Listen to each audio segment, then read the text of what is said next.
far, so good. So far, so good. Just going through some things. Opening up the chats.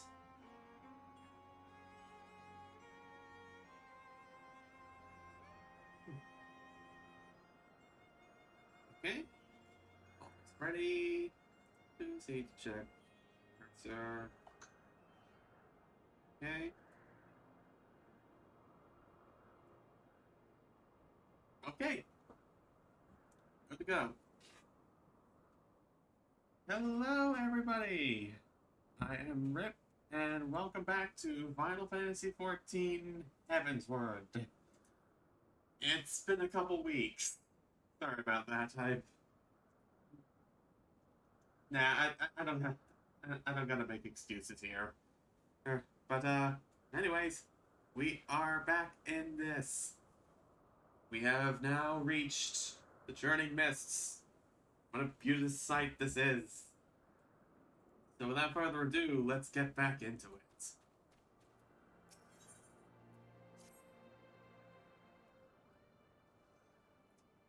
Now that we have scaled the mountain, there remains the problem of finding Helga himself.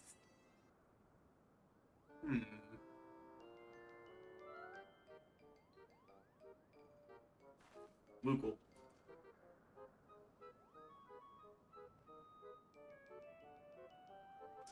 Matter of creatures, that's...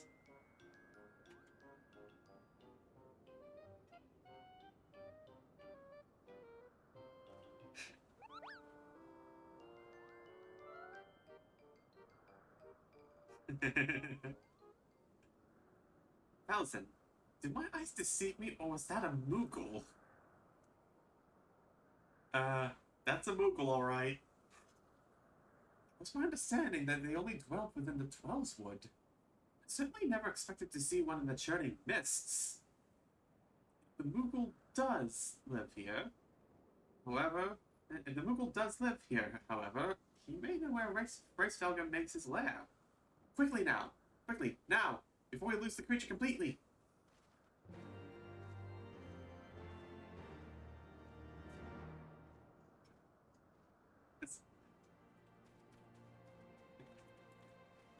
God damn, we're being Moogled!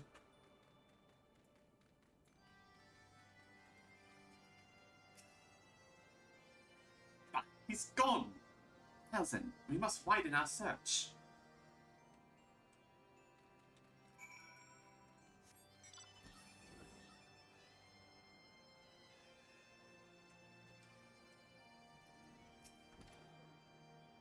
We did see a Moogle, did we not?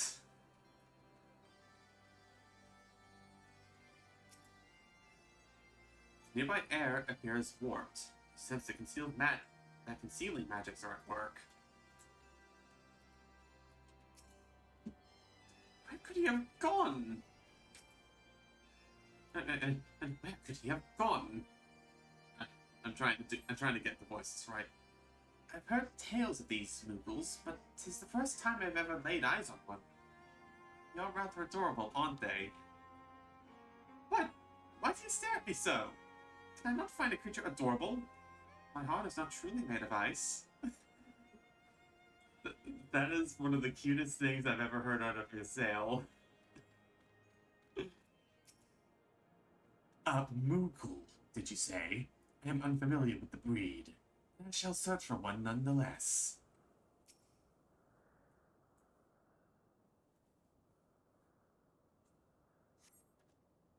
I see no evidence of this Moogle of yours. Are you certain it wasn't a trick of the light? It was simply one of these strange plants shifting in a breeze. No, it was a Moogle. It very much was a Moogle.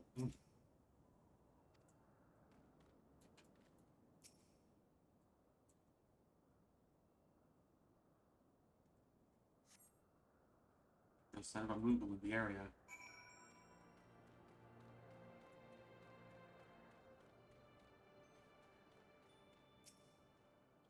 I'm sure I glimpsed the Moogle fleeing in this direction. Could he be concealing himself with magic? Hey! Kane Senna.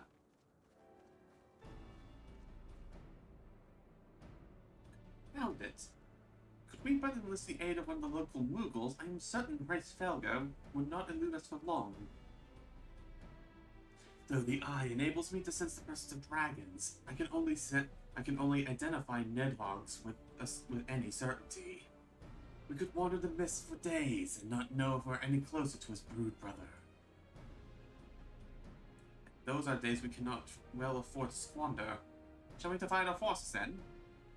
Lady Azael, might I ask you to question any dragons whom you judge it safe to approach? I shall try.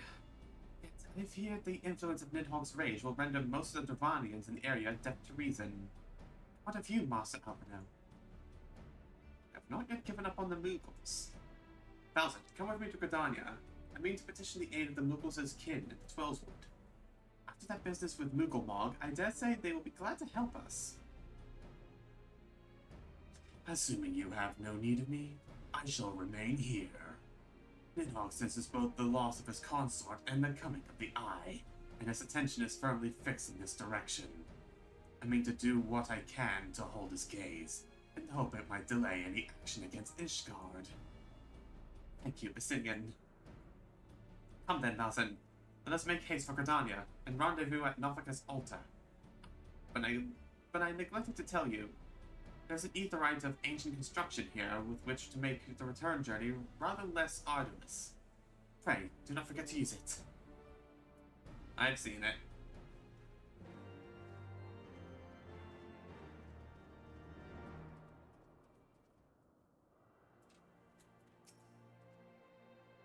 I sincerely hope you have taken Master Alphinaud's advice concerning the aetherite.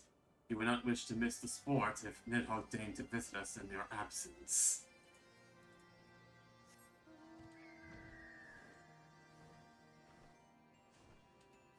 There.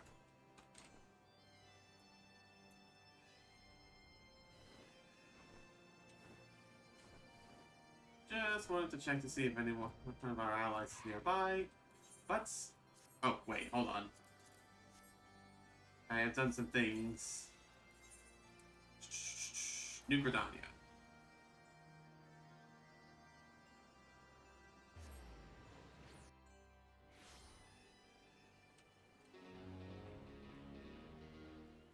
Ah, got some bards. This is nice. A rainy night in Gridania.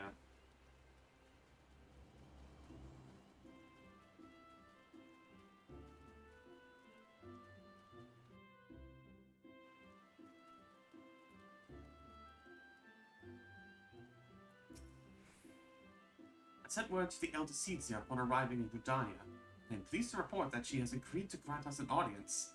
If anyone can help us to contact the Twellswood Mughals, it is she. We are expected at the Lotus Stand. I trust you're familiar with the conjurer stationed at its entrance.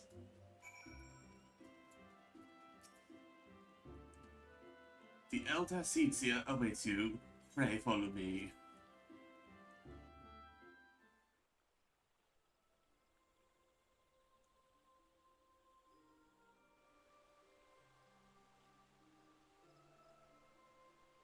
I bid you welcome, friends.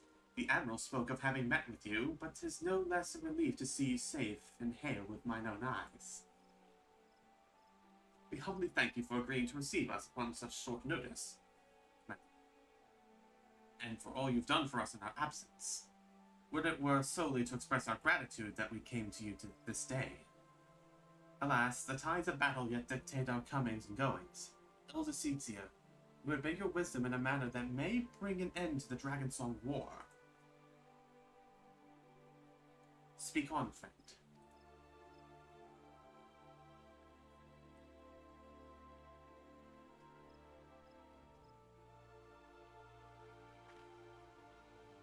I see.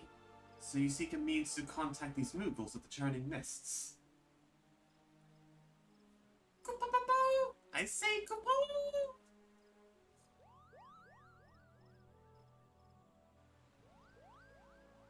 Greetings, Kuplokop.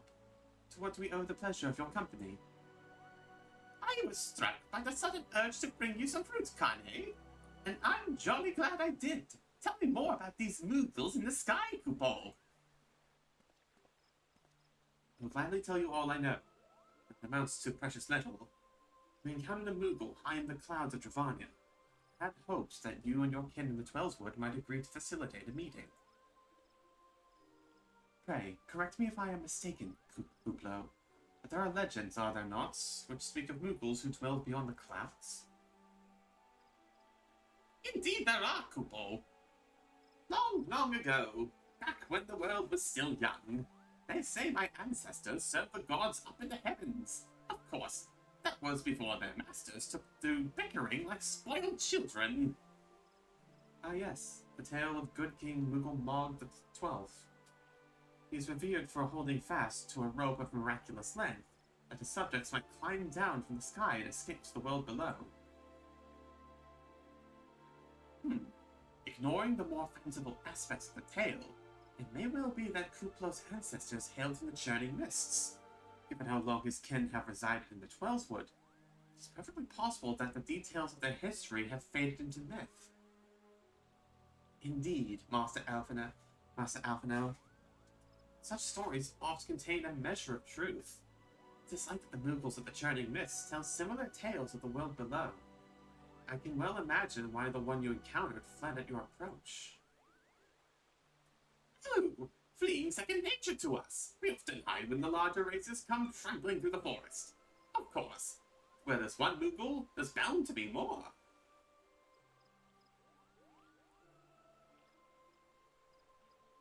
Which is why I've decided to take a trip to the clouds, Kupo. They surely won't be afraid to talk to me. I was hoping you might say that, Master Kuplo. Will you accompany us then? Just you try and stop me, Kupo. I'll admit, the thought of venturing outside the Twellswood is a bit unsettling, but I can hardly refuse a chance to meet my distant cousins.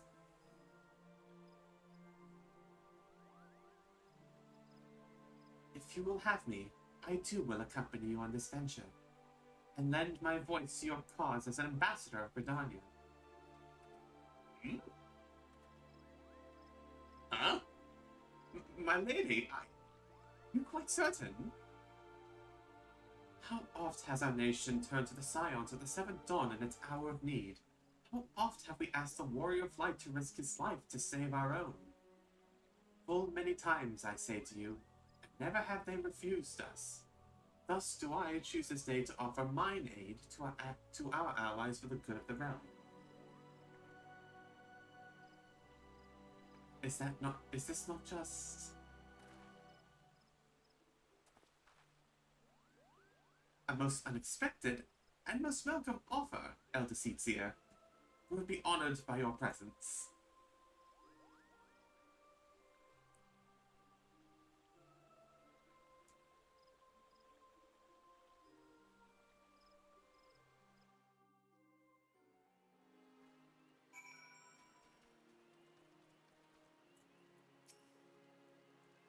Pray return to the summit and inform our companions of these developments.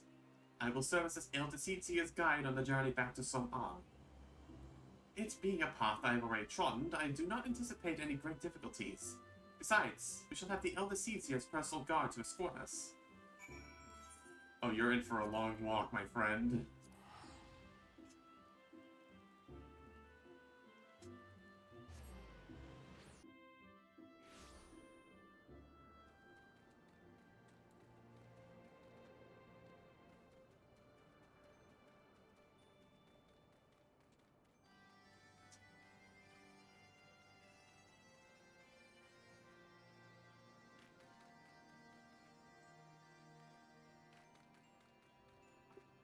See Azale over there. I'll talk with her first. Wait a bit longer, Asinian. Elson, you are returned. How fared you in Britannia? Better than I hope. Ristvelger's whereabouts yet elude me.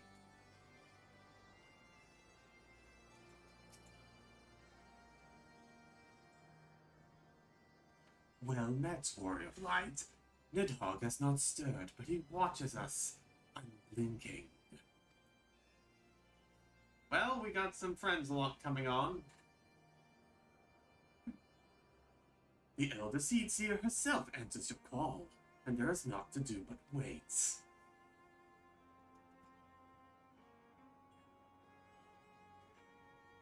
They are here, Valzen.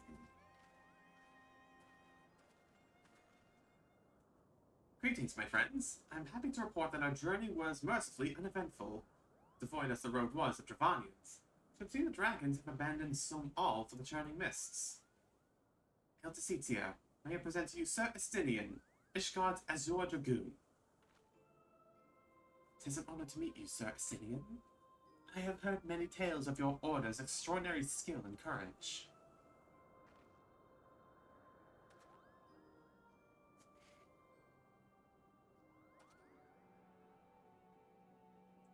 Friends, I feel it only right to inform you that we are not alone.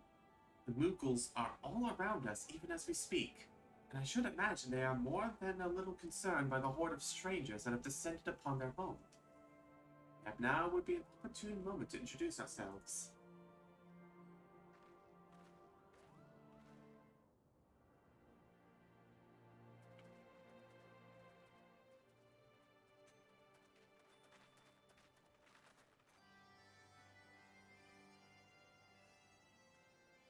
I was taking a step of coke. This should serve.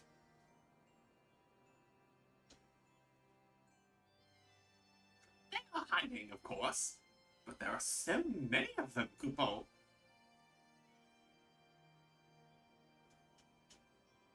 I am Khan A. Senna. My companions and I have braved the long road from the Twellswood to share words with you.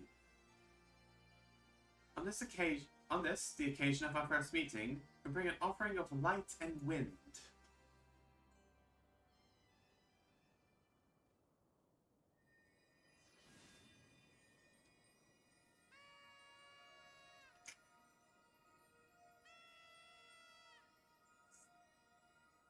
Damn it. Oh, such a sensual and pleasing glow, Kupo.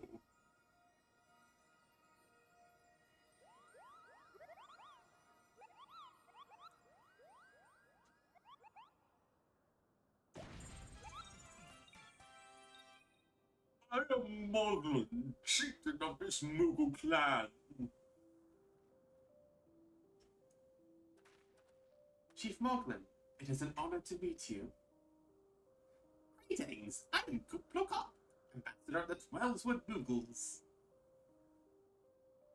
A Moogle from the world below. Your hide is of a different hue, but that palm is unmistakable. I might need a moment here, Kupo. My companions were no less surprised to learn of your existence here amongst the clouds. I hope they did not startle you overmuch in their eagerness to make your acquaintance. Full well can I imagine your wariness. I am told that men have not walked here in nigh on 1,000 winters. Mayhap you will forgive them their forwardness when I unfold to you the grave matter which first brought them into your midst. My companions crave an audience with the great worm Hraesvelgr, and they might negotiate an end to the war twixt man and dragon. An end to war, you say? I trust you, Kane Senna. The light of peace shines brightly within your soul. I'm afraid it cannot be said of your friends. To be plain, we did not hide ourselves because they were the first of your kind we've seen here in 1,000 years. Well, not only because of that. We hide because we smelled dragon blood. Estinian. The skies are home to many, many dragons. For some crave peace, such as Hraesvelgr. Many others crave the opposite, such as Nidhogg. Suffice it to say, we are worried that the presence of your blood-spattered warrior friends will attract the attention of nastier kind, and invite destruction to our happy home. Hey, come on.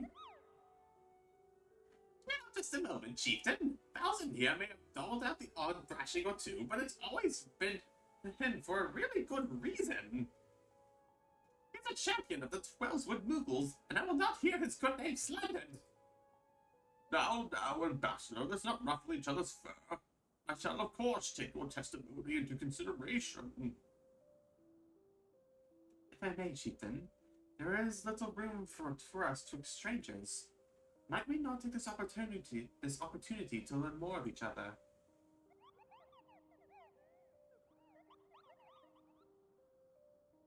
An excellent suggestion, Kupo. In the interest of fostering friendship and keeping an eye on you, I extend to you the hospitality of Mogho.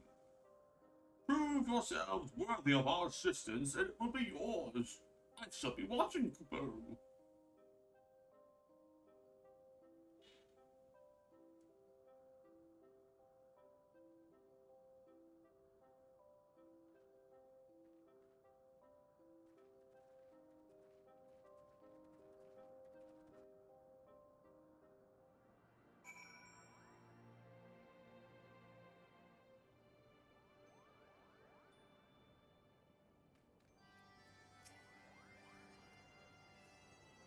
Tell me, in the world down below, do all of your kind look so different from one another? It must be terribly disconcerting. What was it Kupo called you again? A Lalafell. 1,000. 1,000? Your name's not as odd as your appearance. Have you ever considered a nice noodle name? Moglin is taken, by the way, Kupo. As are Moghan, Mogmug, and Mogwit. These being the names of the 3 wise Moogles who will administer monumental challenges that I advise measure your worth. I call them the Trials of Trustworthiness. Undertake these trials, we shall soon see whether or not you are worthy of our aid.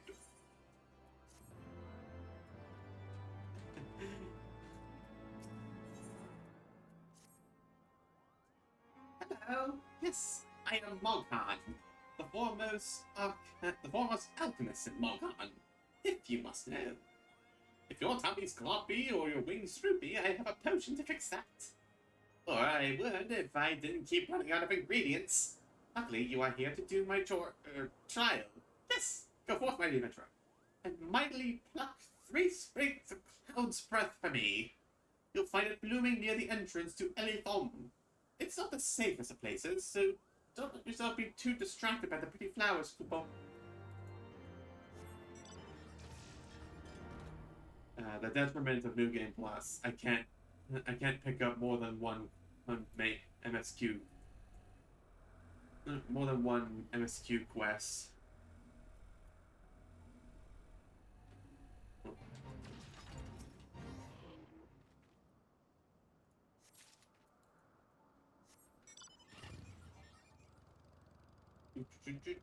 Here we are.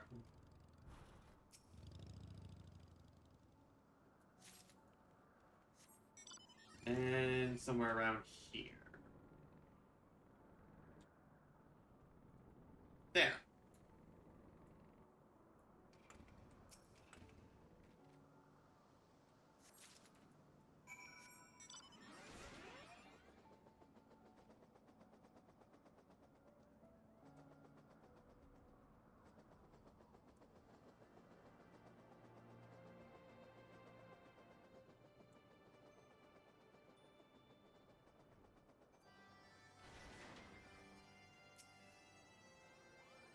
If you have any trouble finding Cloud's Breath, I do need it quite urgently, you know.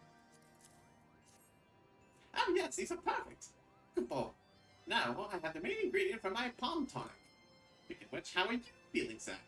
Do you ever feel your palm losing its balance? I'm your Moogle, Kupo. I do not have any palms, but thank you. I did not expect our travels to bring us to a Moogle village. I wonder if a similar settlement exists somewhere within the 12th Wood. That's a good question, because I don't think we've ever seen it. The Fury take these ridiculous flying rodents!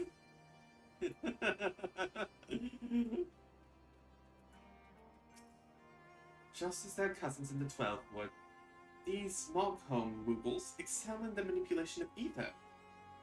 There are few who can detect them if they choose not to be detected. Or of light, we have not spoken since the trouble with the good King Moogle Mog. I would prefer my apologies. and proffer my vote. Had I not been bound by duty to protect the elder seeds here, I would have stood with you against your accusers in Uldar. That's quite generous of you. I owe the elder seeds here my life. My duty to protect her surpasses all other concerns.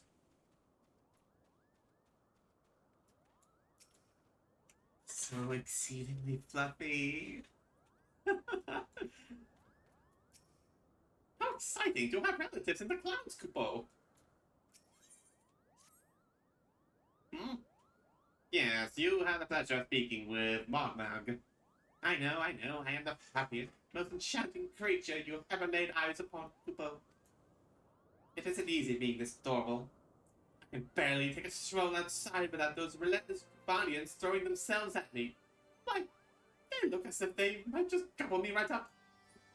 In any case, fleeing their overbearing adulation is growing a bit tiresome. Your trial, sir, is this. Find these ardent Archaeosaurs and slap some manners into them, Kupo. Perhaps a fine smack on the snout will teach them to appreciate my charm from afar.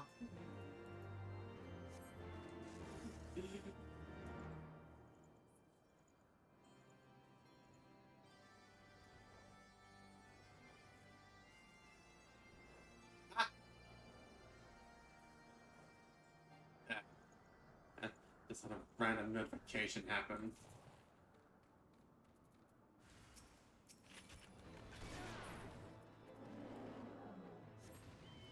Oh, are you kidding me?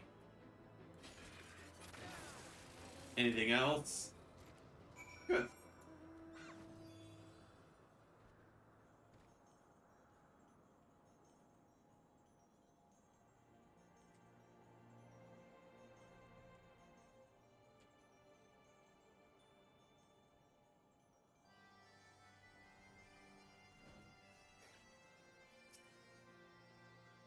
Were you able to humble my Drovanian devotees?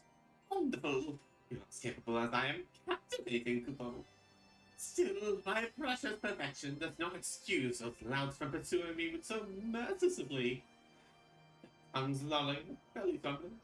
The Drovanians and their ilk have much to learn about acceptable acts of aberration.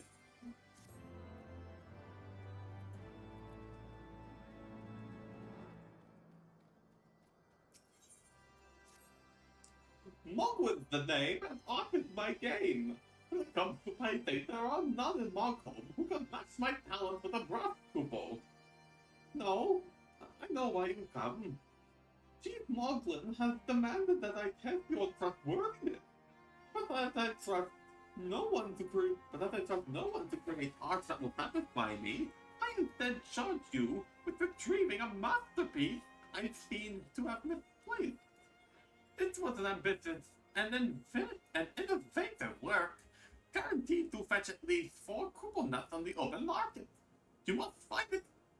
Question the methods.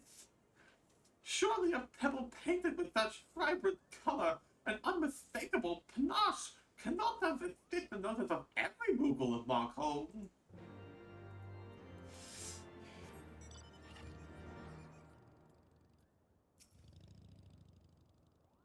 Mogwin is missing his masterpiece, Kupo. Oh, doing the paint-smeared mess of a pebble. I have not seen it recently, a fact for which my eyes are profoundly grateful.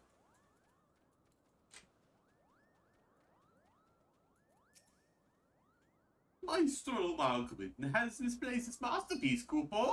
Are you happy day? If I am the swifter in finding it, I will soon have a genuine Mogwin for the price of a little participation.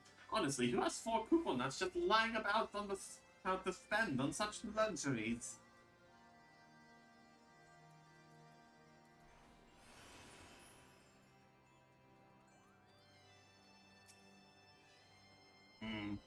I don't know much about this stone, but I do know Moldwood's been creeping out the back way to some owl's summit from time to time, Kupo. Maybe you left it up there.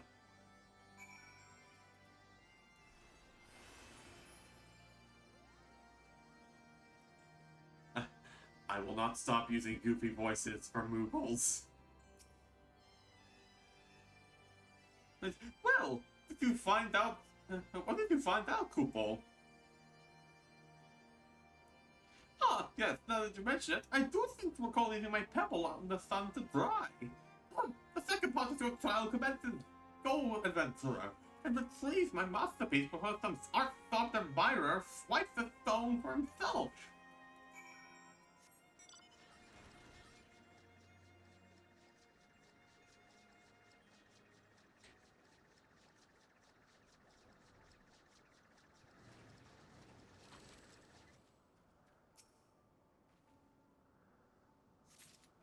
Found it.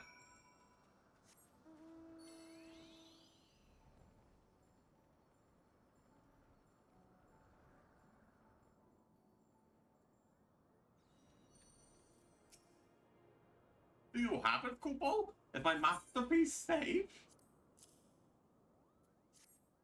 Yes, this is my work. Is it not exquisite? I call it Contemplations of Zenith.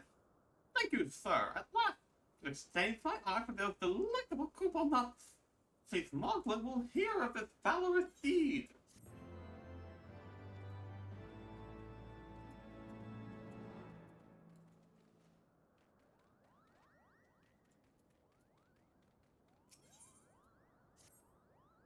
Rosen, if that is what you insist on calling yourself, you have completed the trials of trustworthiness, admired by the taskmasters Moghat, Mogmug, and Bogwin.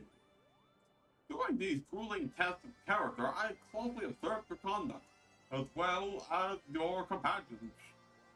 And I am decided, Kupo. Gather your friends before me now, so that I need not repeat myself needlessly.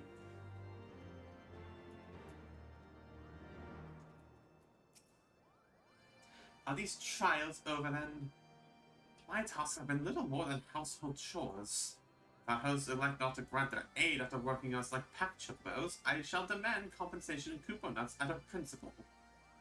But I hope it will not come to that. Let us hear the chieftain's verdict, shall we?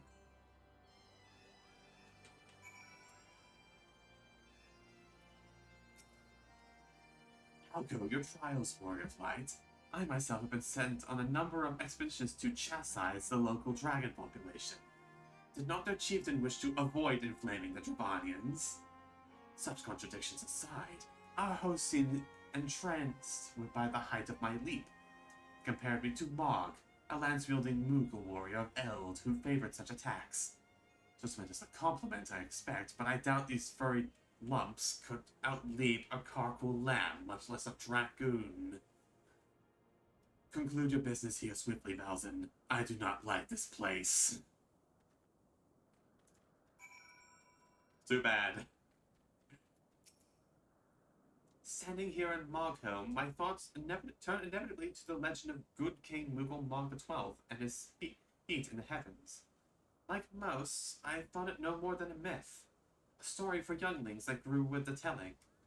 But with every passing moment, I become more certain that we have discovered the origin of the tale. We'll be eager mind to hear what the chieftain has to say.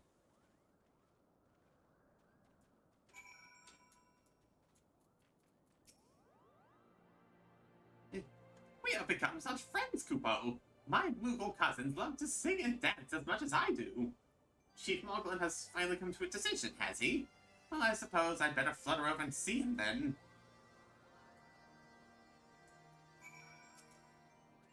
What sorcery is this? My heart should stir at mere fluffiness.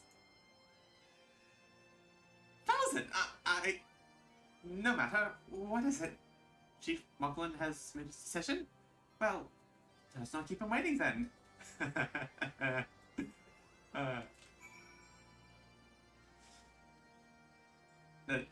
That's cute. It is really cute.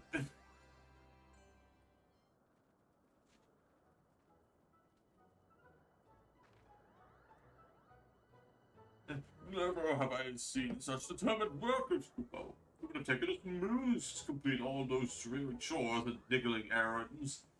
So you confess that we were just errand boys.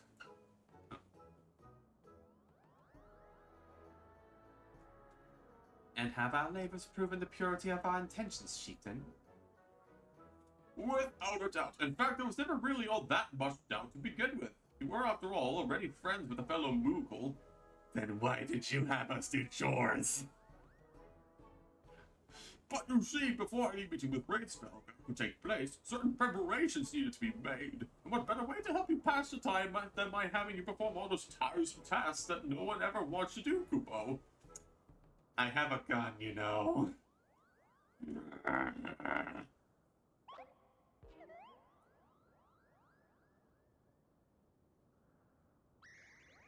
Oh dear, the horn! Bring out the horn! Quickly now!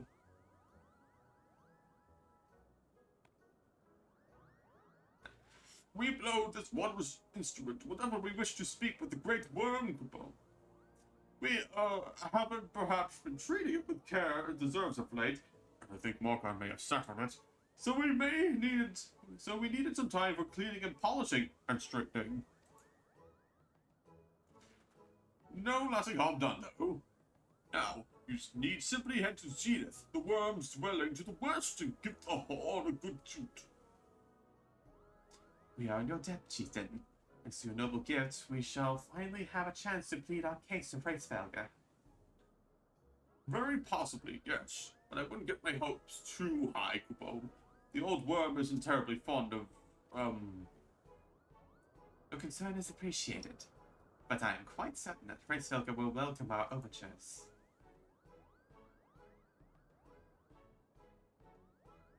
Should we ever arrive at his lair, we have squandered enough time already.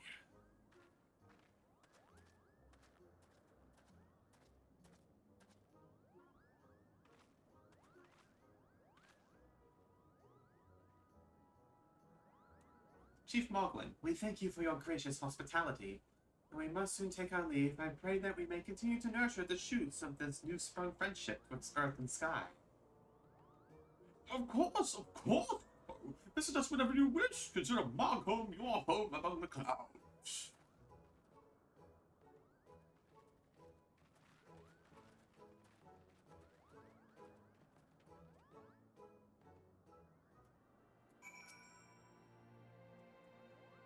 Thanks for the help, Kupo.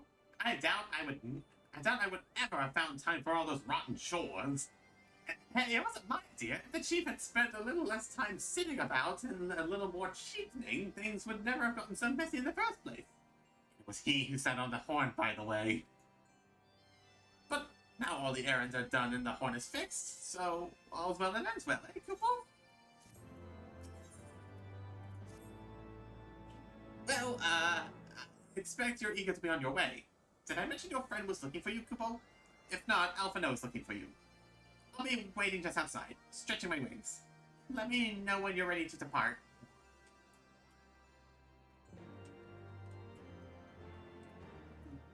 A little bit of last moment chatting before we go. Through our labors, new friendships have blossomed. For this, we must give thanks. I cannot wait to tell my kin Moogles in the Heavensward all about this place. They'll be beside themselves with envy, Kupo. Not be long now, Raidsfell. To the best of my knowledge, we have all we need for our trip to Zenith. And I believe the Elder Seedseer and her retinue will soon be making the journey back to Gridania. It would be remiss of us, I think, not to convey our gratitude to them prior to going our separate ways. Shall we?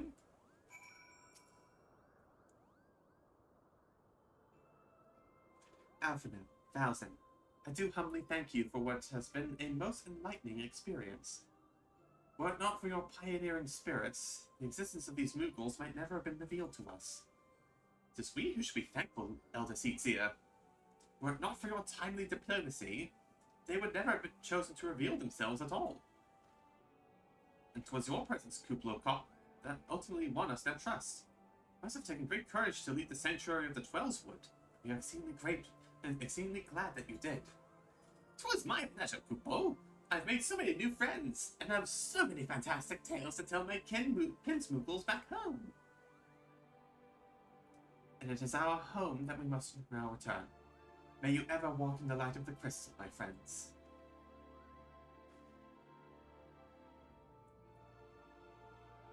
Safe journey, Elder Seedseer. We too must be on our way. Raidsfell awaits. Let's ride.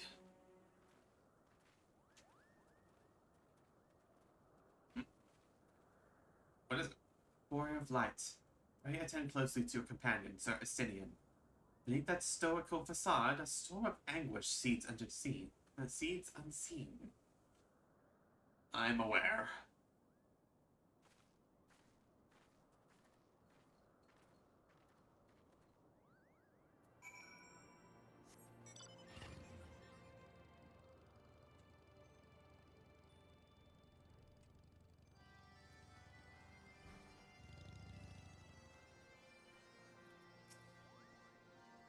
Enough talk.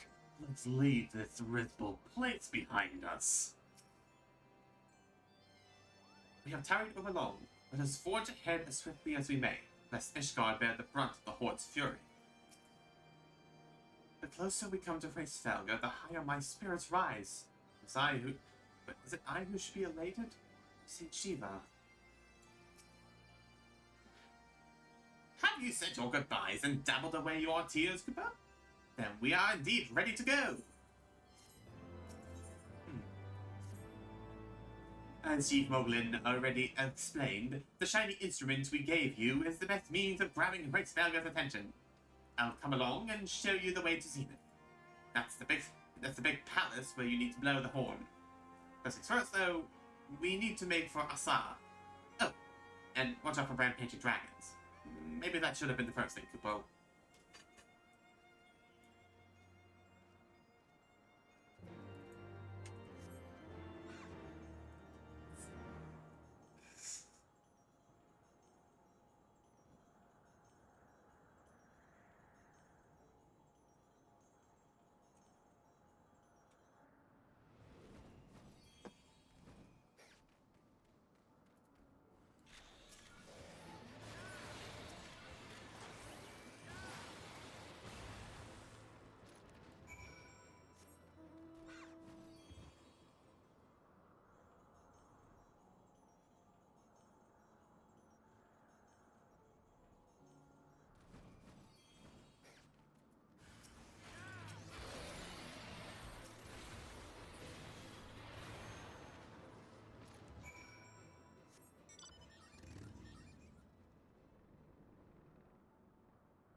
Never would I have believed that so much land lay hid above the clouds.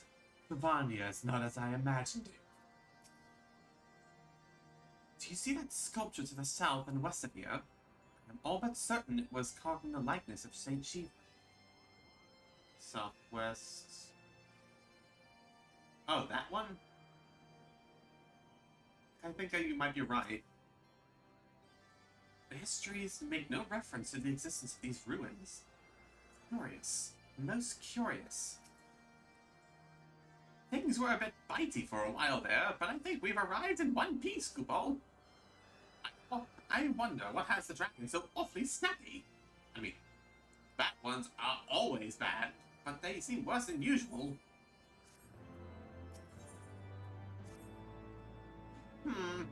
We may have a small problem, Kupo. When the winds are high like this, Heavensward invariably abandons its lofty perch and hides to the lands below to hunt. If you try to blow the horn now, I doubt you'd hear it. I suggest we stop at the clearing up ahead and rest until the wind dies down.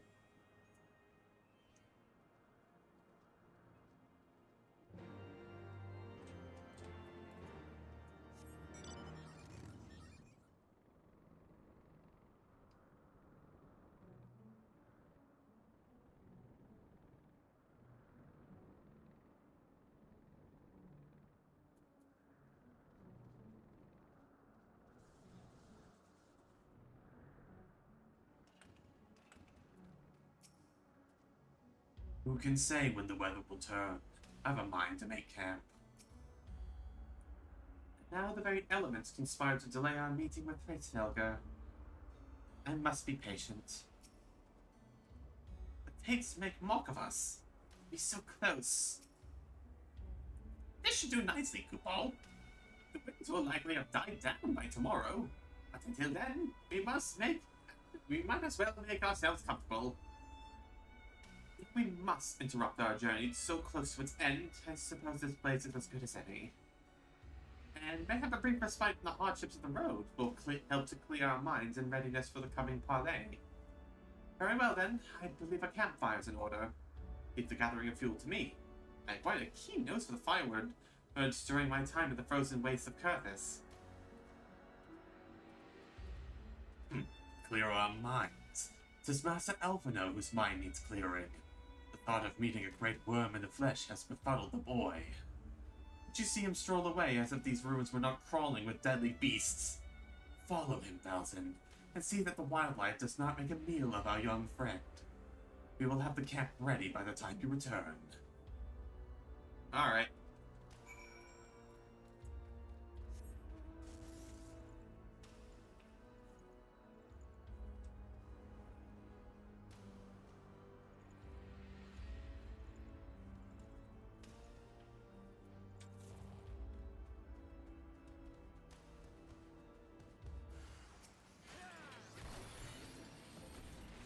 It's the killer tree.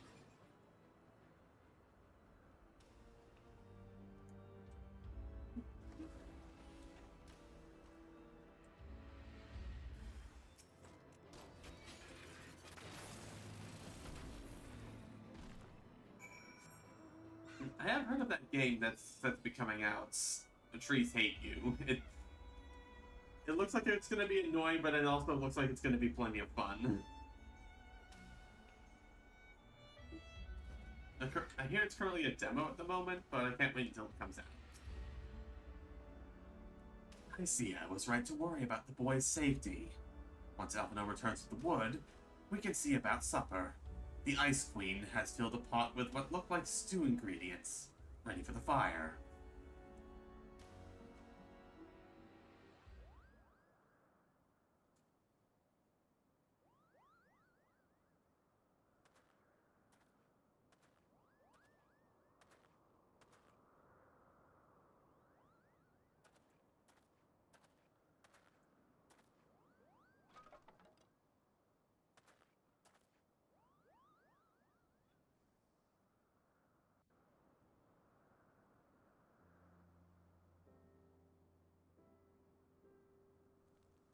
This is nice.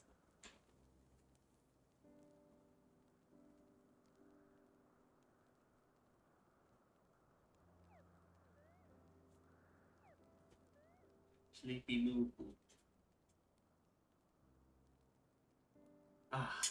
Few times compared to the simple pleasure of sitting beside a crackling campfire of one's own making. Ha! So speaks the great explorer.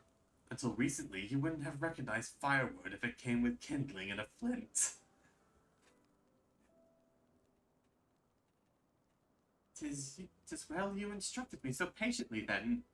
But yes, left to my own devices, I would have been compelled to signal to Azael with a pile of damp leaves. Of all things, why doesn't this have any voice lines? I was born the pampered son of a Sharlayan dignitary. Alongside my twin, became the youngest student ever to be accepted into the studium. How prudent I was to match wits with scholars and philosophers. How ignorant of mine own shortcomings. That hubris invited manipulation and betrayal. It led to the downfall of the Scions. We all of us are guilty of similar ignorance. How many men lay down their lives, never knowing what it is they fight for, never questioning that which they have been taught to believe. 'Twas only upon meeting Gracefelga that I learned the hidden truth within our history. Were it not for that chance encounter, I would never have vowed to tear down the Holy See, expunge the falsehoods with which it fans the flames of conflict. I would have lived and died in ignorance, but the truth has driven me to do terrible things. I cannot deny, but I would rather sin in the pursuit of peace than imagine myself virtuous for perpetuating a needless war.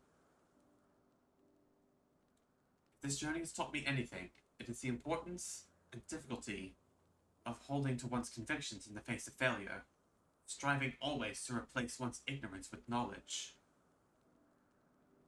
You are well on your way, Master Alphino. At your age, I was but a fool swinging a spear, with scarcely a thought in my head. Even now, I struggle to acknowledge the misconceptions under which I have labored. Sitting here amongst these grand ruins, how can I deny that man and dragon once lived in peace? But for all such an age existed, we are now in a time of war. Nidhogg killed my family, and no quirk of history will exonerate him. I may be ignorant of how the Dragonsong War began, but if we do not put an end to this conflict now, I can say for a certainty that it will only breed more vengeful souls such as mine.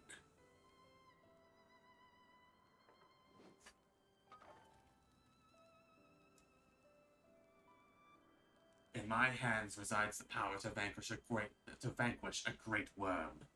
If Ishgard's survival rests on me wielding that power, I will slay Nidhogg myself, orders or no. Stylian, you gave your word. My word is contingent upon the success of our parley. Show me the strength of your convictions, Lady Iceheart.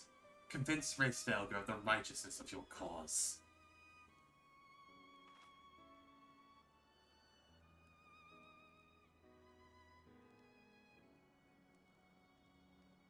Doubt not, but that I shall, Dragoon.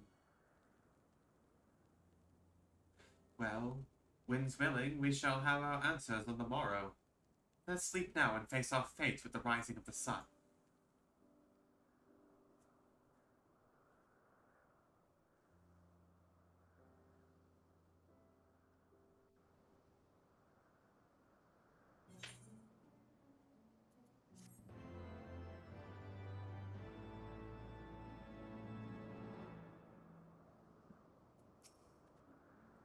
Whenever you are ready, Warrior of Light, full eager am I to gaze upon this great worm. We must succeed in winning Hraesvelgr to our cause, and may you resolve, Saint Shiva. I trust you are well rested, Balzan. Good.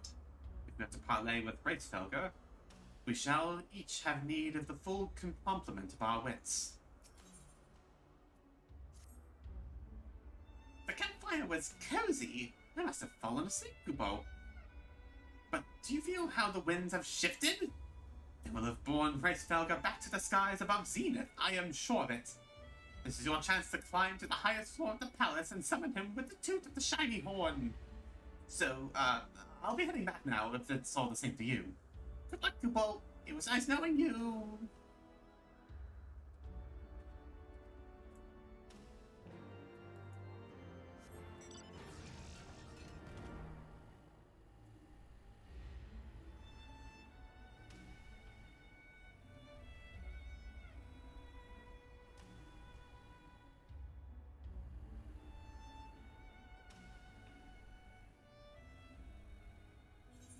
Actually, hold on.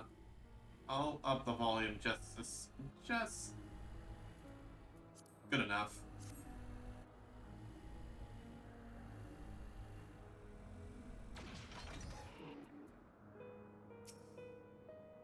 So this is the place. Let me resolve, Saint Shiva. It is time, Warrior of Light. Here we go.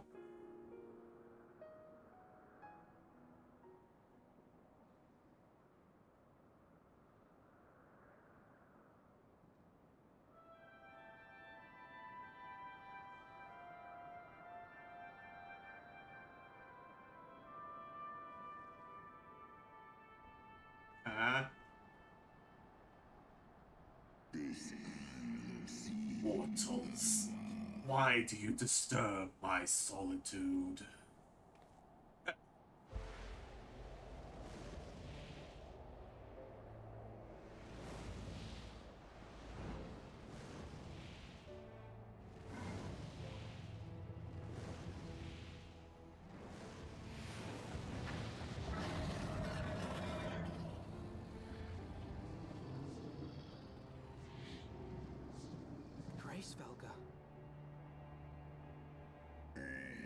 Thou speakest the name of a creature that but awaited the release of oblivion. Leave me.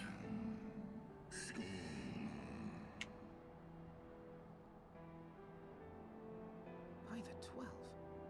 Mine ears hear the tongue of dragons, yet the meaning rings clear within my mind. How can that be?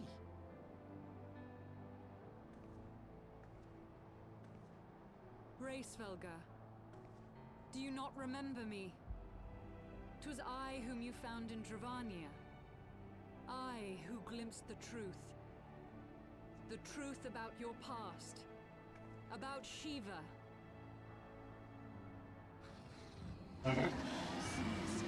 Do not speak her name, mortal. But speak it I must. I have summoned Shiva's soul from the beyond and offered myself as her vessel. She has made her heart known to me. Foolish girl, thinkest thou my beloved spirit hath descended from the heavens?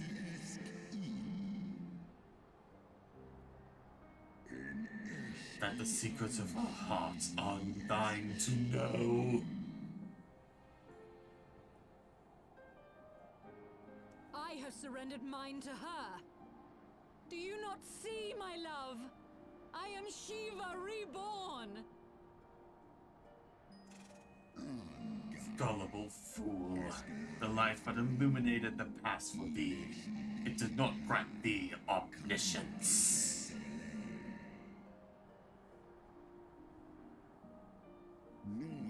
The spirit thou hast summoned belongeth not to Shiva. 'Tis but a shade conjured by thine own fancy.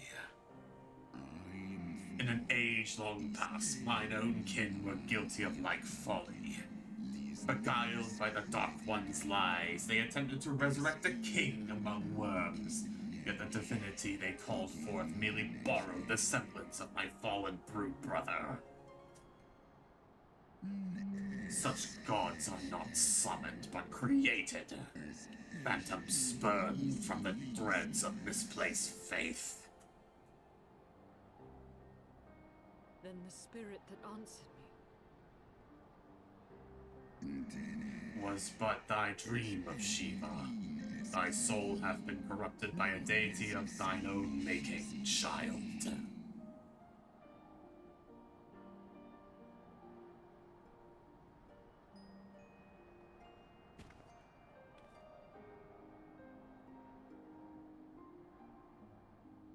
Be that as it may, Lord Hraesvelgr, Izel's desire to heal the rift between man and dragon is real, and it has borne us this far. We would spare both our kind and yours the ravages of this senseless war.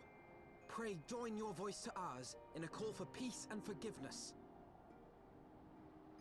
The tale of thy kind is one of avarice, treachery, and death, and thou wouldst speak to me of peace. Hark thee, mortal, to the naked truth, then tell me thou deservest forgiveness.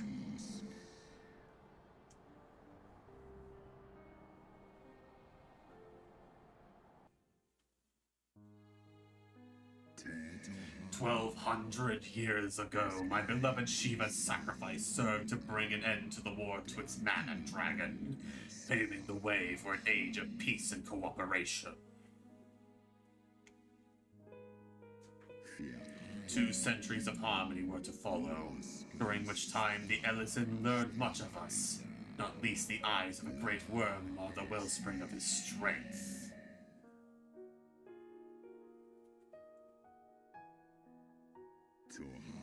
'Twas out of the selfish desires to possess this strength that King Thornton then conspired to undo all that our peoples had achieved together.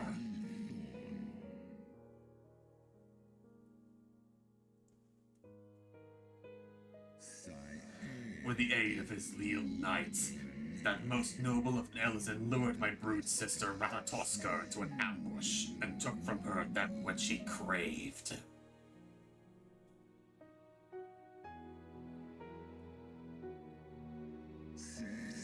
Fain would I strike the image from my mind, Yet still the scene doth linger of my brute sister's tattered corpse, defiled by her innocent allies. They had torn out her eyes and feasted upon them in the manner of wild beasts.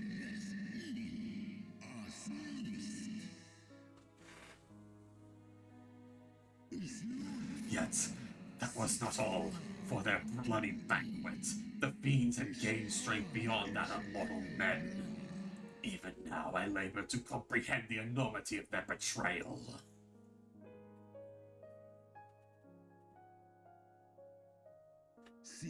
Nidhogg was the first to learn of the atrocity, and he took to the skies, hungry for vengeance.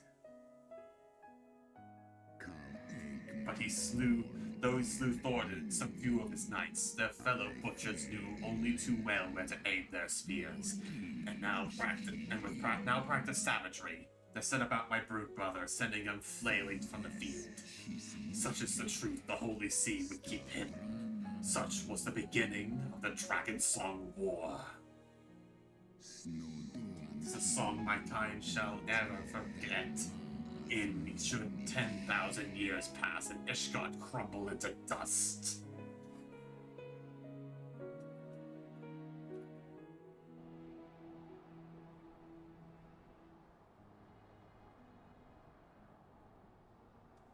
Holy shit. Your tale bears scant resemblance to the one I was taught. How convenient that it should absolve your kind of all responsibility. But tell me, Dragon, why should I believe your version of events? What thou choosest to believe is immaterial. The betrayal that yet haunts mine every waking moment is no less the truth to my kind.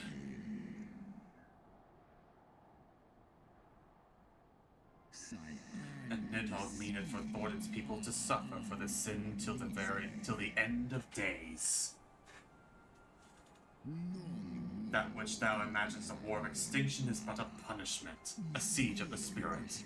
Hast thou not seen to those who tire the torment, those who abandon their own and side with dragonkind?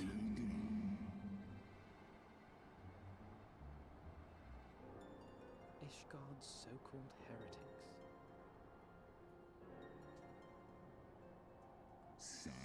Know that all traitors' progeny bear a trace of Ratatoskos' essence, but a single sip of our blood is enough to awaken it. Come again?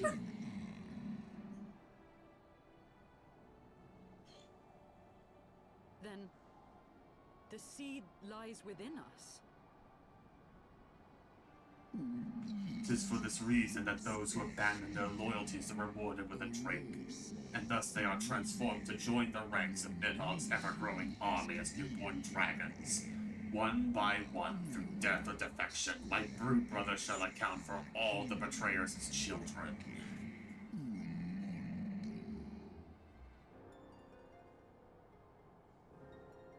Ye gods, I have borne witness to such a transformation. Looked on as a heretic assumed the shape of a dragon. I imagined it some manner of Dravanian enchantment. But if any Ishgardian, regardless of allegiance, has such potential within them, 12 forgive us. To think of all the dragons we've slain! Holy shit. There will always be some, of course, who choose to fight until the bitter end, like thee, Dragoon.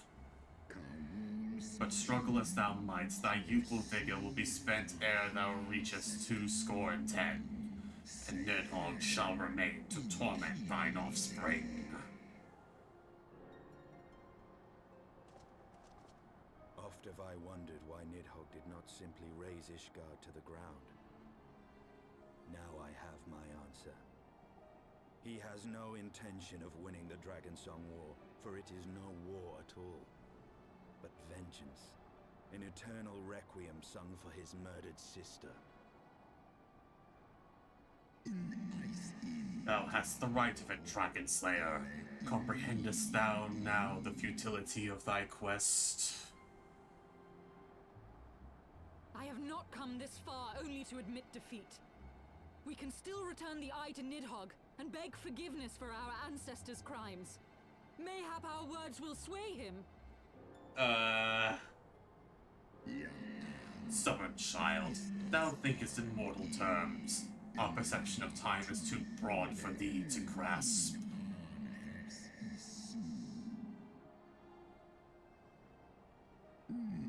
'Tis a simple matter for thee to offer thine apologies. Thou didst not perpetrate the crime. Despite thy visions, the deeds of history seem distant to thee. Perpetrate. Yeah. For a wormling such as Nidhogg, however, the history is yet part of his present, as fresh as the blood did gush from Ratatosko's wounds. How could he not be driven mad?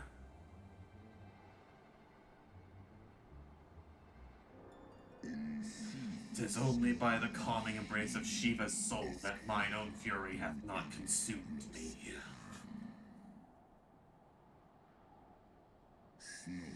But let us speak no more of what is done. My faith in your kind is spent, and I would be alone.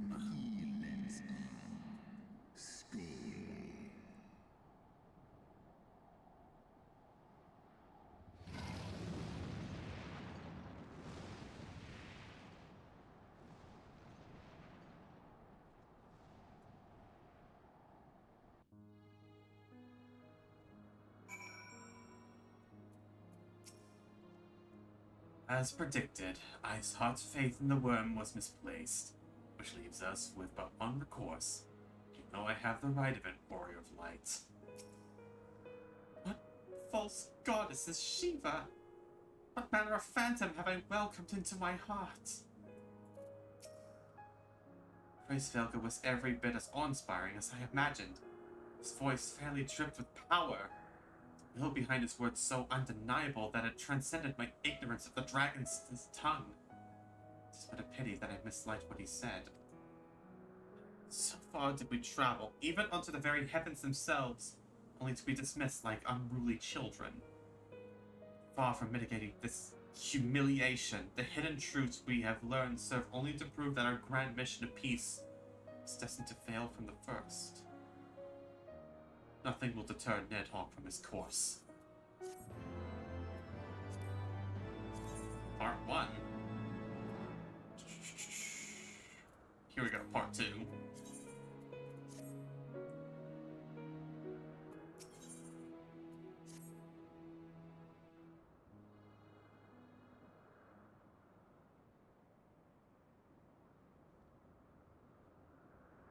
Well, what do you propose we do now? I, for one, am intent on continuing to the east. What is there to be found in the east? Nidhogg's lair. Nidhogg's lair, the Eyrie, is said to lie in that direction. And the eye tells me he is near. You cannot still mean to slay him. You cannot still mean to stop me. I have been true to my word, and aided you in this fool's errand with Hraesvelgr. But your efforts at parley have come to naught, Lady Iceheart. I would see Ishgard saved, and for that, Nidhogg must die. With the tale of our ancestors' vile betrayal yet ringing in your ears, you speak of continuing this war? Nay, lady. I would but pierce its vengeful heart. When Nidhogg dies, this war shall die with him. A moment, Estinian. You yourself spoke of the Great Worm's strength, that you believed him powerful enough to raise your city to the ground. How then are we few to challenge him? Even behind the stout walls of Ishgard, with an army of knights manning the defenses, our victory would be hard won. Yet you propose to contend with the beast in his own lair. In close combat, this will afford us an advantage. And with two Azure Dragoons working in unison, who can say what might be possible? But such speculation is meaningless if we cannot even find the worm. Our first task must be to seek out Nidhogg's lair. The story of this nation grows bloodier by the moment. Must death always be answered with more of the same? Such is the way of things, I fear. I shall consider it a miracle if mine armor is not stained crimson ere this conflict is ended.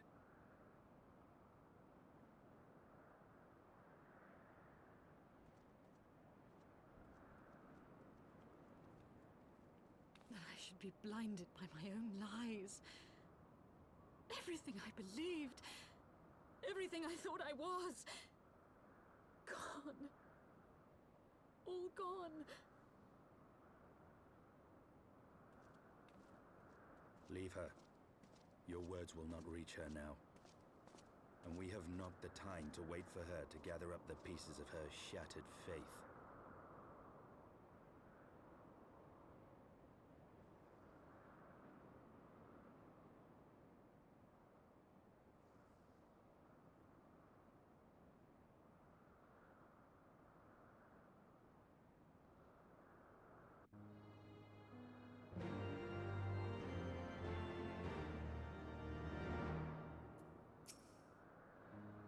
What is this? Oh wait, I already said this.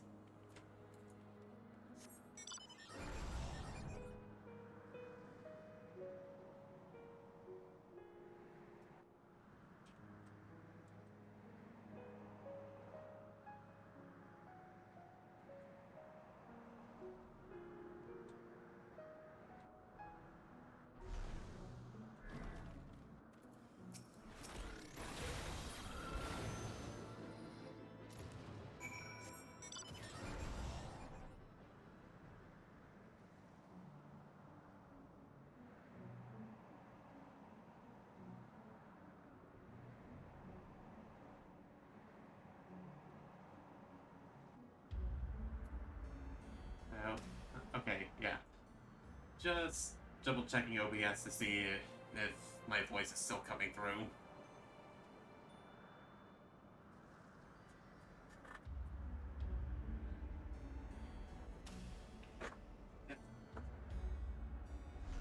More comfy. Nope. There we go.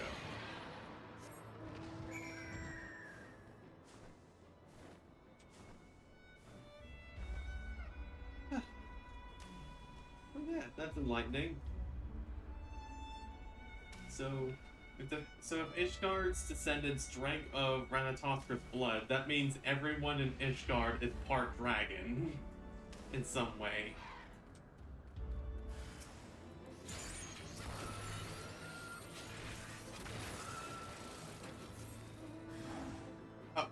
Oh, you're kidding me.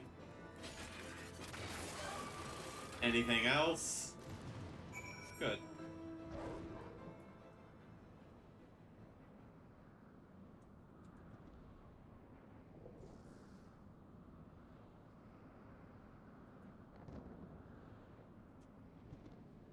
There it is. Gideon, pray tell me I am wrong.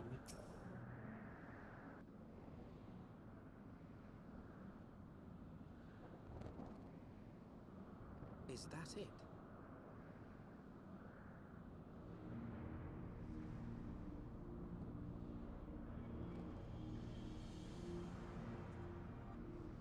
Aye, that would be the Eyrie. I feel Nidhogg's presence through the eye, his caustic hatred gnawing at my soul. 'Twould seem the death of his consort has put him on guard. Mark how he wards his lair with tempestuous winds.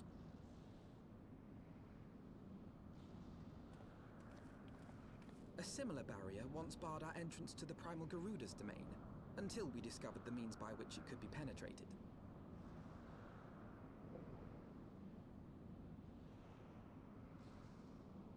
Mayhap it is time we called upon Master Garland. It will be just like the good old days, no? Hey, been a while since we talked with Sid.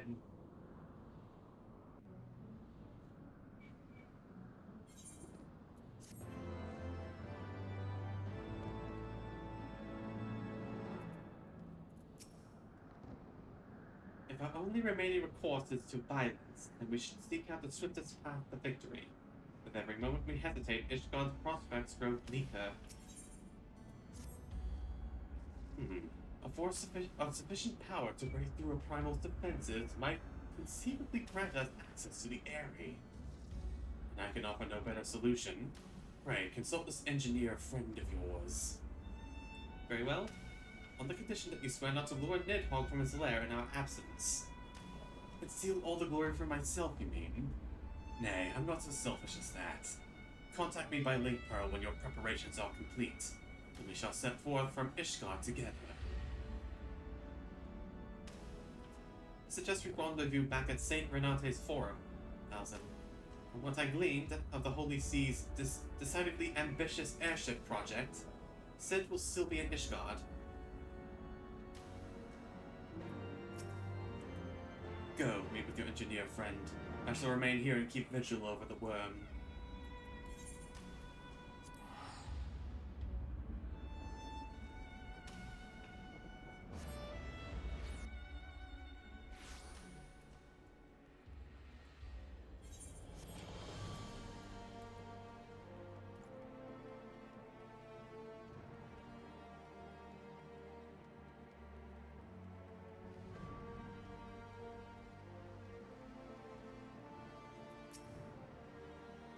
When last you saw Master Garland, he was advising the Ishgardians on their ailing airship, correct? In that case, he might still be at Camp Cloudtop. Failing that, we could try the airship landing, or mayhap even the Sky Seal manufactory. But let us not waste time searching aimlessly. Someone in the city is sure to know where to find him. The question is who? Sir Emmerich would seem the obvious choice, but there's no guaranteeing he will be able to grant us an audience at short notice. I have it! Count Edmund's youngest son prides himself on knowing all the Holy Sea's juiciest rumors. Let's return to the manor and see if Lord Amanalain is about. Assuming he's not still sobbing.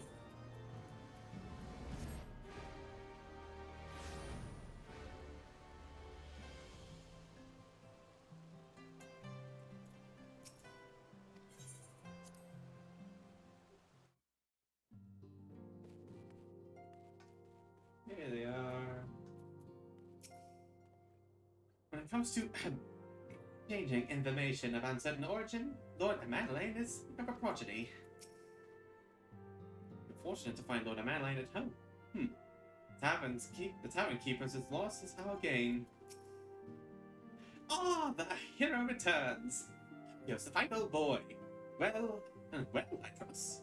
In search of a Sid Garland, you say? Then say no more. The taverns are full of talk, and the name of said silverhead genius has cropped up more often than most. He has been tasked with getting the monstrous airship the Holy See commissioned to actually fly. It would seem the project has been plagued with mishaps from the first. In any case, Garland Ironworks employees are known to frequent the airship landing, and I'll wager their master does too. Airship landing? Yes, I thought as much. Come, Malzin, we must find Sid and trouble him for his expert opinion.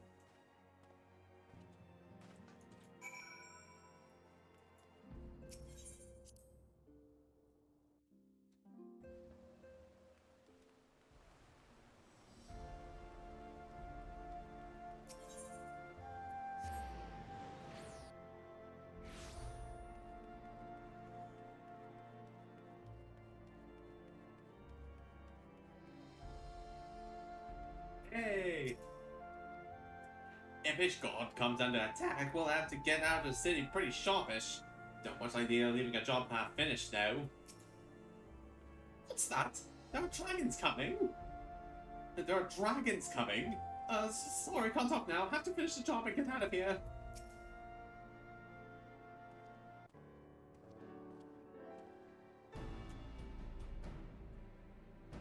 Valzin, Elfino.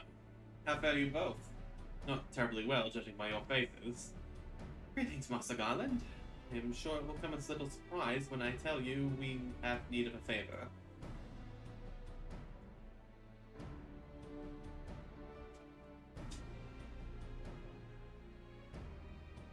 Another wind barrier? And you say it was conjured by Nidhogg. The Enterprise could certainly take you where you need to go, but she would not fare well against dragons. She's agile for a ship her size, but not that agile. The Javanians would fly rings around her. And if they took it into their heads to incinerate the rigging, there would be precious little we could do to avoid them. There must be something we can do. What manner of weapon could we employ? Simeon sends Vigil at the end of the churning mists, but we do not know how much longer.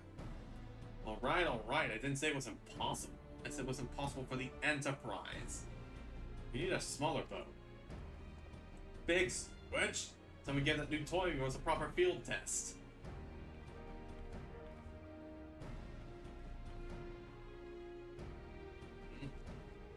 It's probably best if the lads show you. Come on, the manufacturer's not far.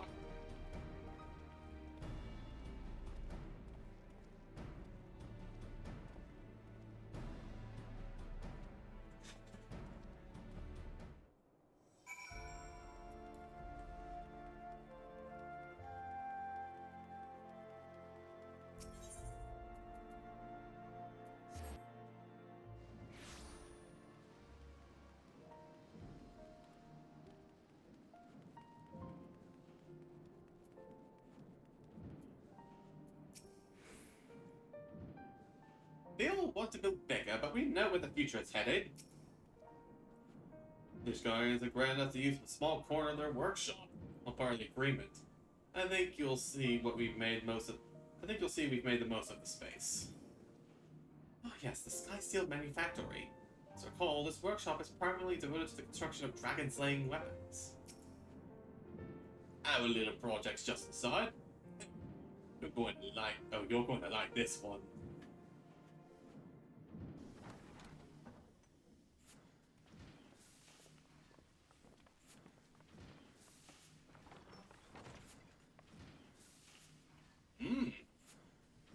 Feast your eyes upon our latest and greatest feat of engineering.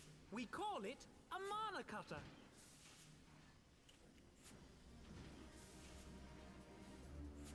Dang. After you put down Gaius, Wedge and me struck out on our own for a bit, and started work on the successor to the tiny Bronco. Impressive little thing, isn't she? My talent for ship design has plainly rubbed off on them.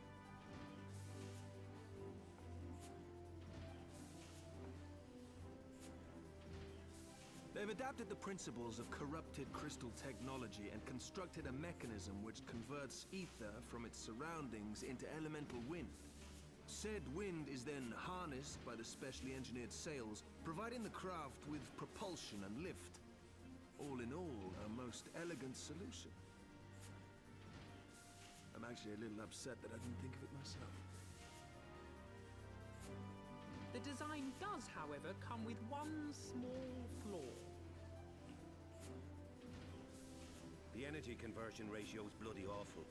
To generate enough power to get you off the ground, you need to be in an area awash with predominantly wind-aspected ether. In other words, there are a few places you can fly, lots of places you can't.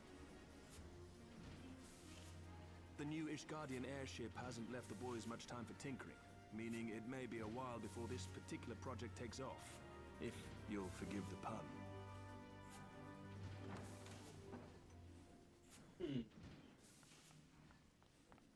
Tataru!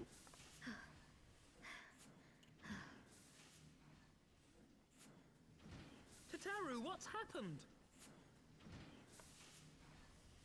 I've been looking all over for you. There's been word from Aldar. It's about Her Grace the Sultana. Go on.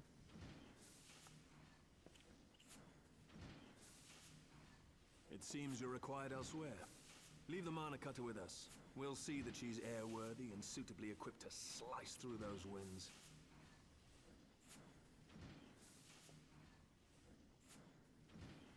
You, meanwhile, should concentrate on providing Raoban and the Sultana whatever help they need. Right.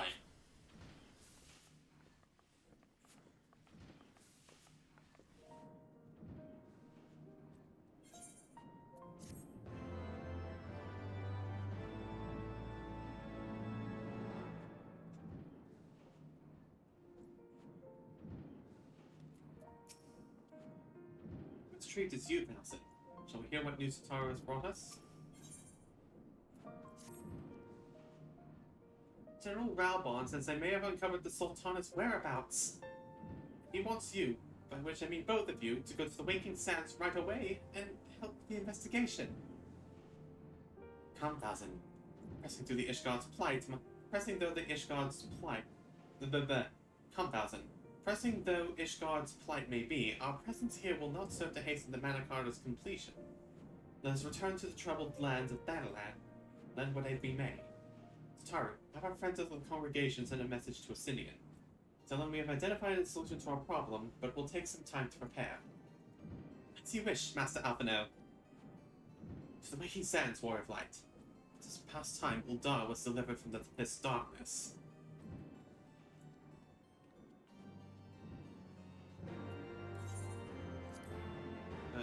Horizon.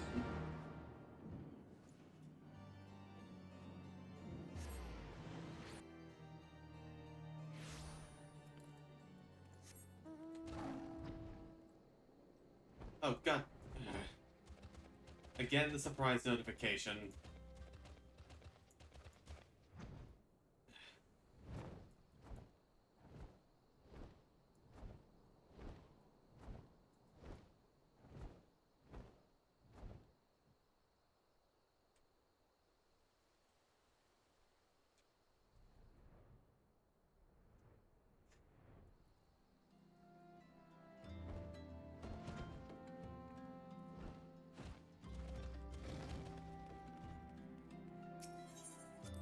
Right from the gold of the ice and snow to the sands of the desert. Yukiri! Hey, someone's Thank you looking for good. coming. No thanks are necessary, General. I trust your recuperation continues apace. I cannot complain. Thanks to Higiri and her ministrations, I've regained much of the strength I lost during my imprisonment.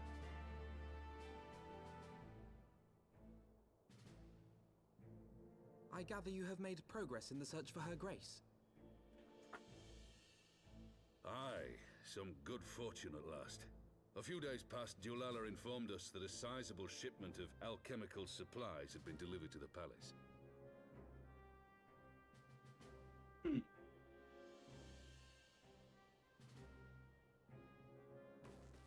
With Papa Shan's assistance, I set out to ascertain the source and nature of the shipment.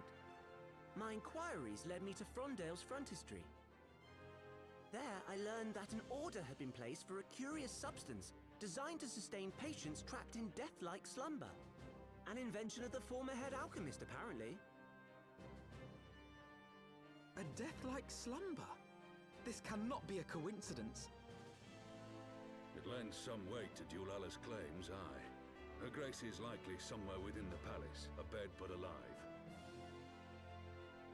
Before making any attempt to extricate the Sultana, however, it seemed prudent to learn what manner of substance was used to induce her torpor. To that end, I made inquiries as to the whereabouts of the one most like to have administered it. The lady-in-waiting, Meriel. We sent for you as soon as we learned of her location. All that remains is to apprehend the woman. We shall find our cat's paw in the Silver Bazaar.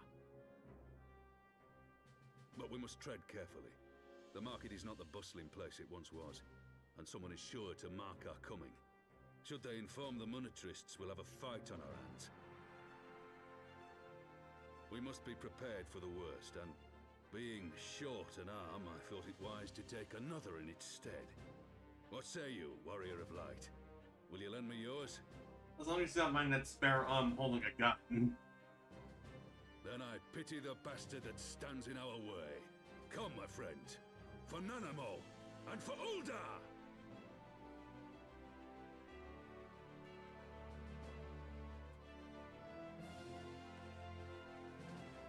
Let's ride.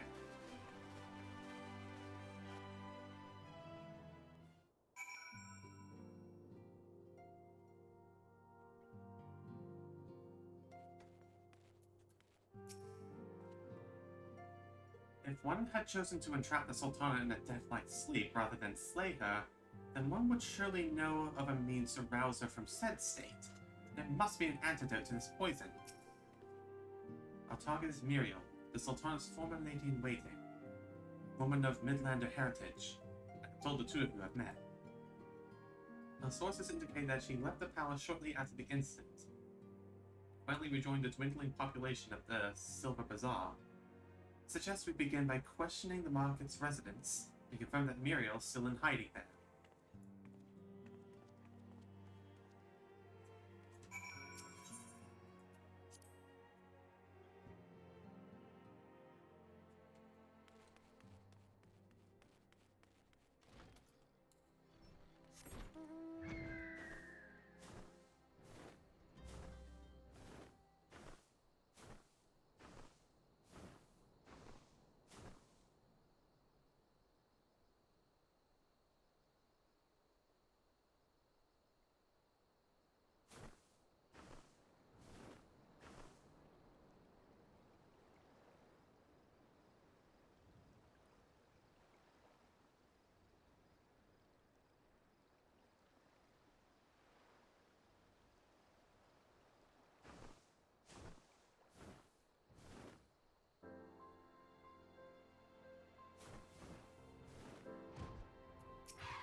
Muriel?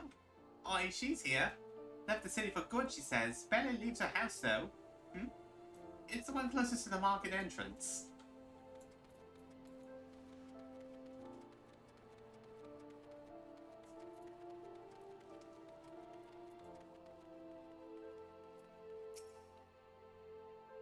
Greetings, Thousand. What can I do for the Silver Bazaar's favorite adventurer? Looking for Muriel, you say? If you're hoping to lure her back to Uldar, you may as well give up now. The girl's done with city life.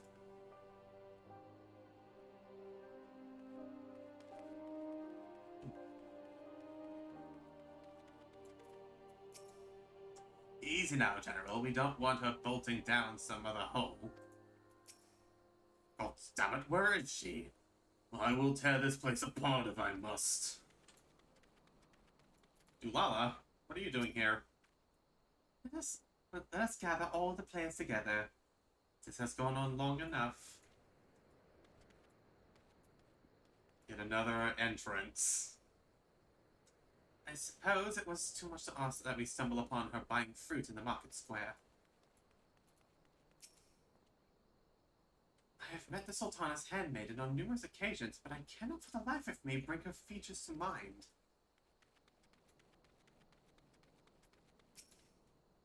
Our target is Muriel, the Sultana's former lady-in-waiting, woman of Midlander heritage.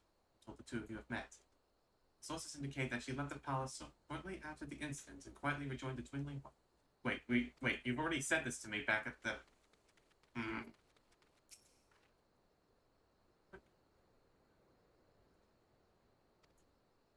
This is from the Samurai Quest. She's from the Samurai Quest line. Never mind. Do I know of any returning residents? Of course, don't tell me they've started to come back. My masters will not be pleased to hear of this.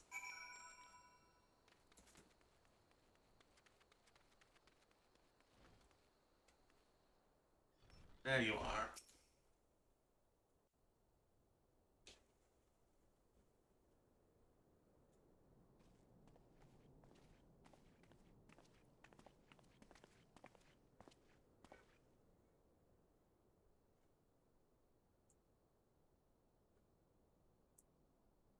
You are Muriel, the Sultana's former lady-in-waiting?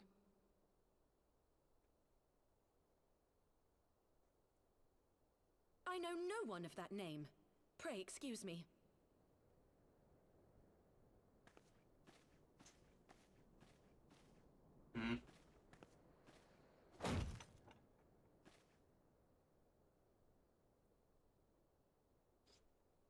General Alden!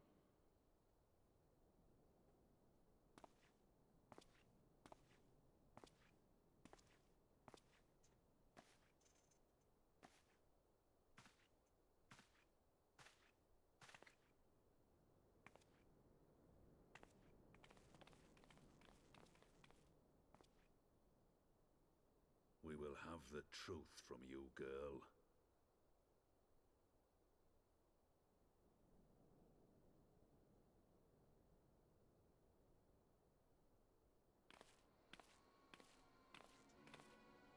Mayhap it would be better coming from me. And there's the mastermind. Lonorito, you'd best talk fast. As you know, Teleji Adeleji's Cartano reclamation bill was no more than a facade. A means to get his grubby little hands on that Allagan monstrosity Omega. When he learned of Nanamo's intention to abdicate, however, he was forced to amend his plans. Suddenly, assassination seemed the most promising way to further his ambitions. I am told Teleji had discovered a maid in whose veins ran the blood of House Thorn. A new, more pliable puppet to sit the throne. 'Twould have caused an uproar, of course, but few could have contested her claim.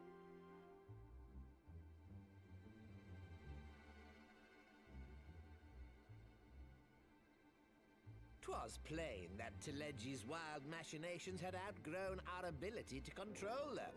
So I decided to usurp his scheme and left the fool to seal his own demise. And what of Nanamo? Oh, I have no desire to harm her grace. 'Twould profit me little to destabilize our government. Thus did I employ young Mariel here to administer a potent sleeping potion in place of a poison.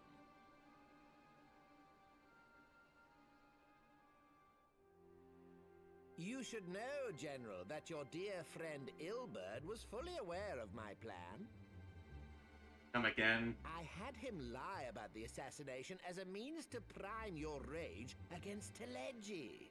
We weren't entirely sure how you would react, but things went rather better than expected.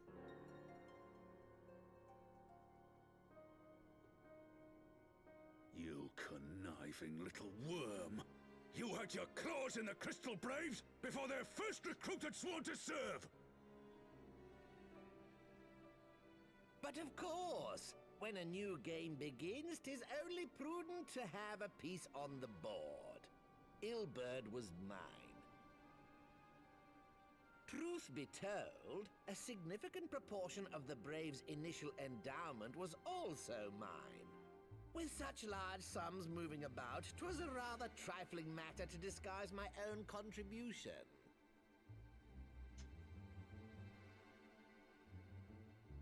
Ah, Ilberd. I secured his services with a promise to support his cause once my authority had been solidified. I swear, the man thinks of naught but prizing Alamigo from the grasp of the Empire. Unlike you, General, the poor fellow seems quite unable to forsake the land of his forefathers. Mayhap that's why he called you a traitor to your people and a disgrace to your homeland, amongst other things. What was it he always compared you to? Oh, yes, an overgrown lapdog begging for scraps at the Sultana's table. Oh, how we laughed. Are you done with your insults? Ilberd's entertaining little outbursts eventually gave way to wearisome tirades, and the zealous brute became rather unruly. I had no wish to see you executed, you understand, but he would not take no for an answer. Rest assured, his employment with me has long since ended. Which brings us neatly to the present. What say you, General? Both you and the Sultana are alive. We have one corpse and one fugitive. And preparations have been made to restore your good name. Shall we cry quits and start again with a blank ledger? The hells we will! Do you honestly expect me to forgive and forget? After all you've done? You're guilty of high treason! Stay your blade, Master Alden. You yourself are not innocent. Or have you forgotten your own crime in executing Teledji Adeledji without trial? Though you acted out of loyalty to the Sultana, such deeds are in violation of both the word and spirit of the law.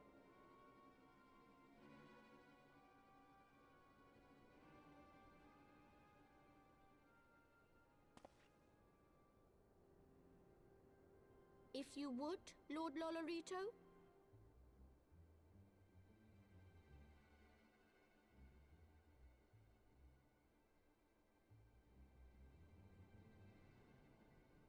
This potion will wake the Sultana from her slumber.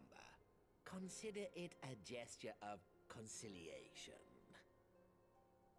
You will find Her Grace resting comfortably within her private chambers. Should you doubt my word, I shall willingly accompany you to the palace as your hostage.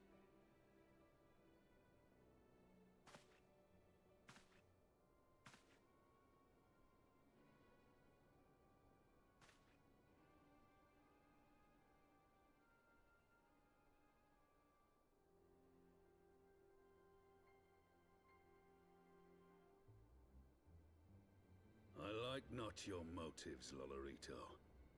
But you saved the Sultana's life, and for that, you have my gratitude.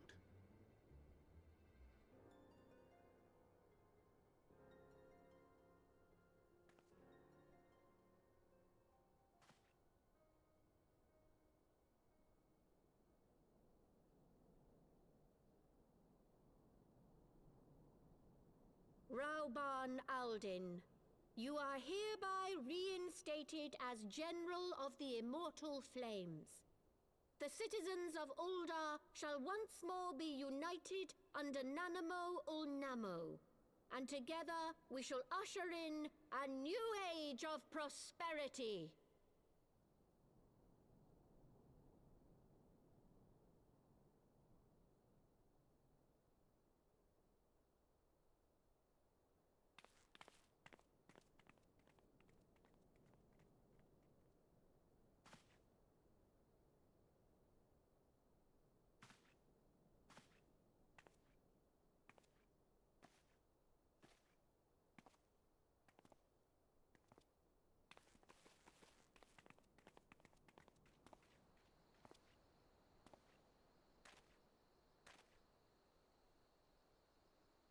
Again, politicians.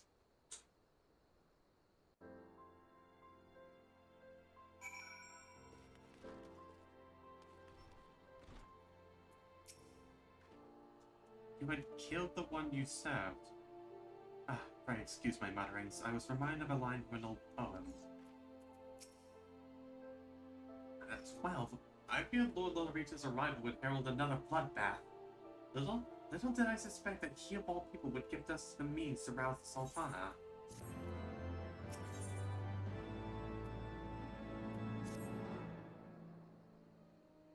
Shall we also make our way to Ul'dah? I should imagine Bartholomew has been instructed to admit us.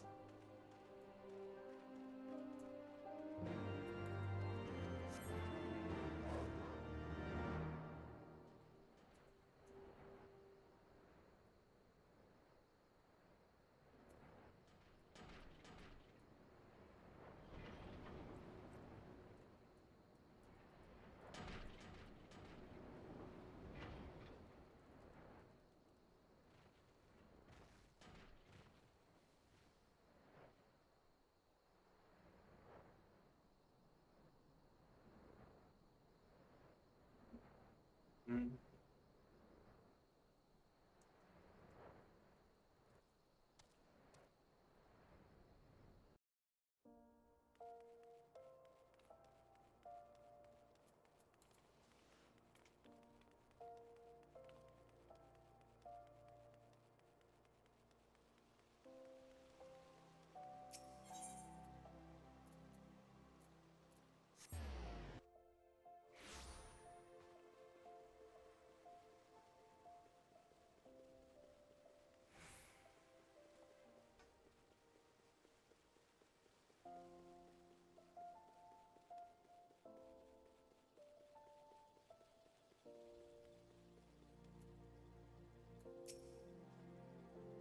It appears that the Syndicate has moved swiftly to clear our names, but all of you, for one, does not seem remotely surprised by our presence here.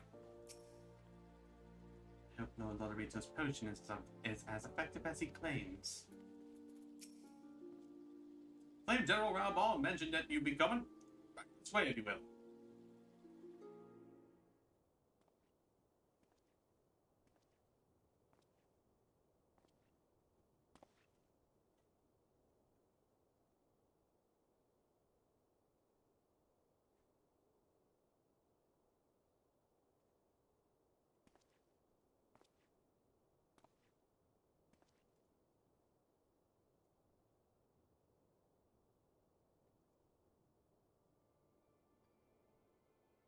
This really should have been your first guess as to where they hit her.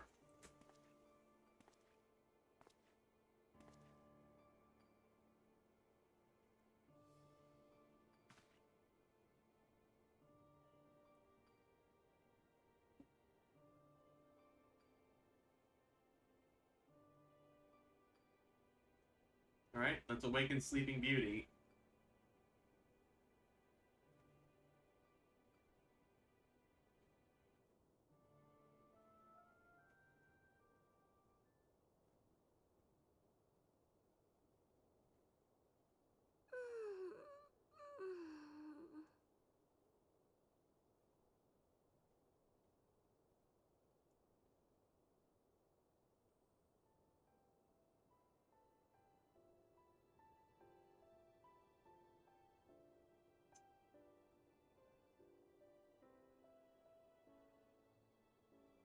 I was having the longest dream.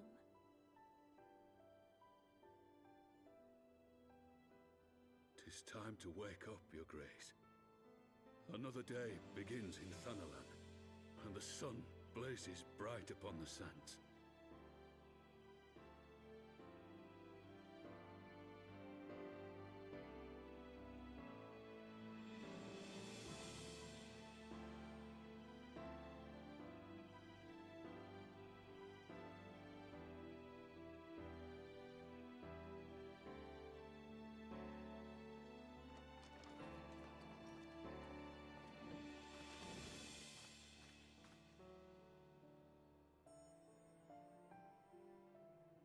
Her Grace is awoken. The palace physician assures me she is none the worse for her slumber.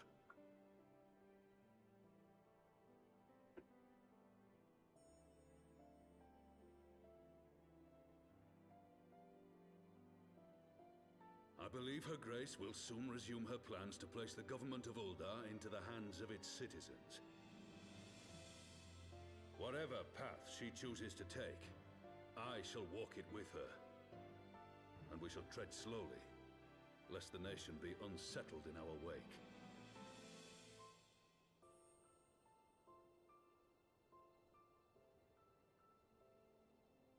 Her Grace's compassion is a shining beacon to us all. But what our city truly thrives upon is competition. So says the businessman. It's in the struggle against our rivals that opportunities are seized and fortunes made. And with the Empire on the offensive once more, now would hardly seem the time to turn our system of government upon its head. Are you privy to new intelligence, my lord?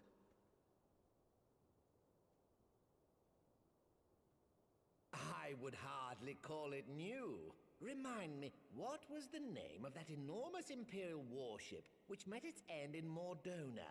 Oh, wait, I have it. The Agrias. Yes, well, 'twould appear that the Garleans have been hard at work on another such vessel. Another Agrias? How close are they to completing this ship? Is it operational? Its maiden flight was a success, I hear. I should imagine Emperor Varys is eager to see how it performs in battle.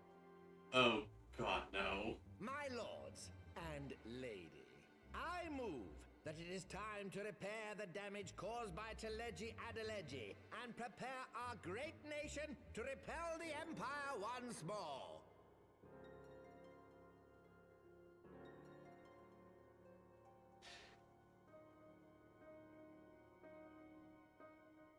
You're a shrewd man, but you're not wrong.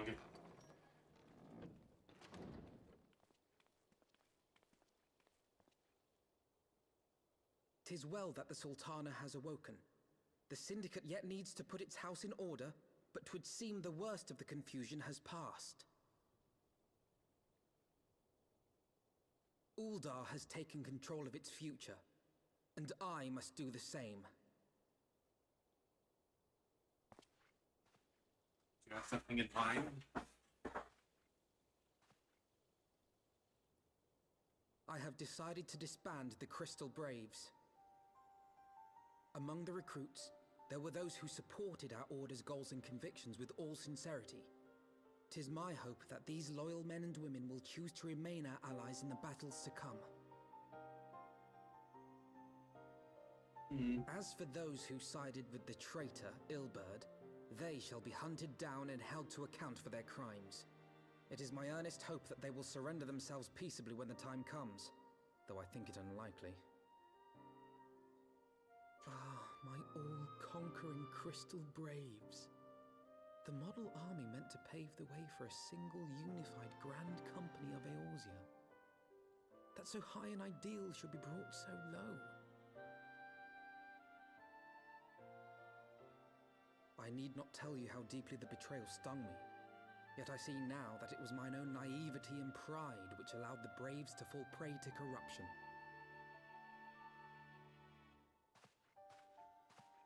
As ever, it is to your own shining example that I turn for inspiration. Like you, I mean to stand firm in the face of hardship and give mine all for the cause. Let us resume the search for our missing comrades, that we might come together to shine the light of dawn across the realm once more. Funny. I think the we role seem of to be... Crystal Brave Commander suited me ill, and I shall play it no longer. Henceforth, I shall be no more or less than Alfino, proud member of the Scions. I believe that you're the one inspiring me. We inspire each other, it seems. That's a pretty cool glam. But anyways. I blush to speak thus of mine inner turmoil. But the fact remains, there is no man alive in whom I would rather confide. Were it not for your shining example, I might never have emerged from beneath the pall of my despair.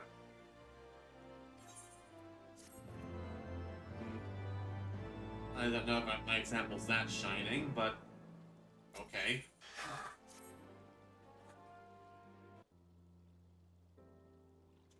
Still no word from Master Garland. I hope this mana cut of theirs is nearing completion.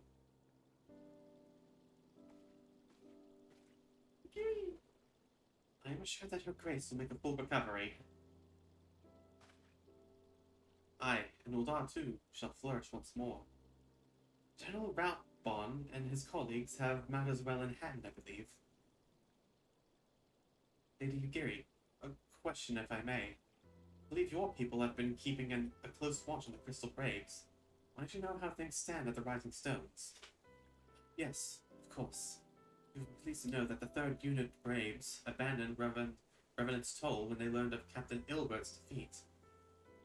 The only blue uniforms to be seen there are those worn by the soldiers loyal to you, Master.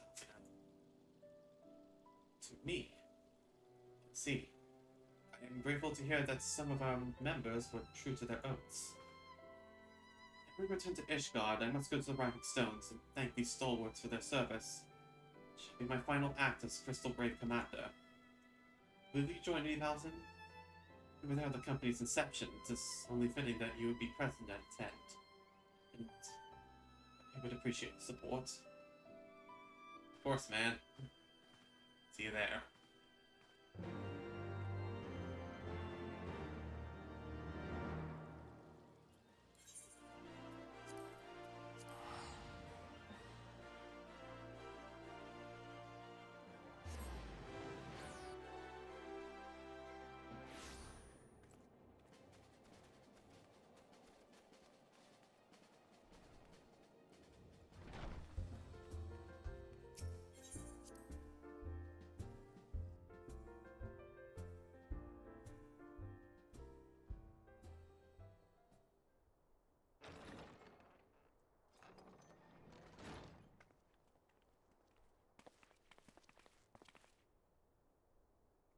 You're alive!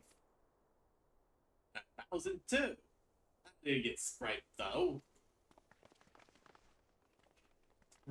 My splendid crystal graves have wronged you, all of you. Promises of glory and salvation have brought you naught but blood and betrayal. But you'll not hear us complaining. 'Twas a sight messier than we expected, eh? But we was still fighting for freedom of all, just like we swore. Ain't that right, mates? Aye!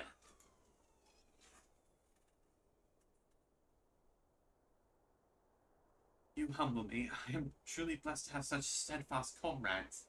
It's with the most profound regret, then, that I must... That's enough of that, Commander. We know what you were more to say, and we ain't having none of it. We talked it over, and seeing we're all agreed, we could take our uniforms and strip us of our ranks, but we won't be no less of a company. But the Crystal Braves... The Crystal Braves may be finished, but the ideals upon which the company was founded live on. They bind us to each other, and to you. Commander, Elfin who? Our minds are made up, so you may as well get used to it. Let us help the Scions. Let us help you form Ophelia and the others.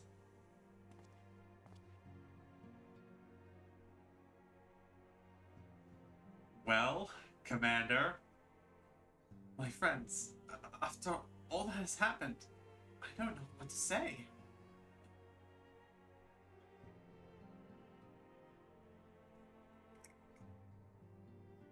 Oh, come on, you can cry. It's okay too.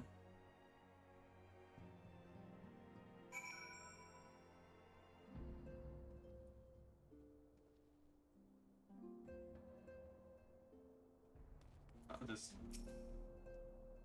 You're blessed to have witnessed such a display of camaraderie.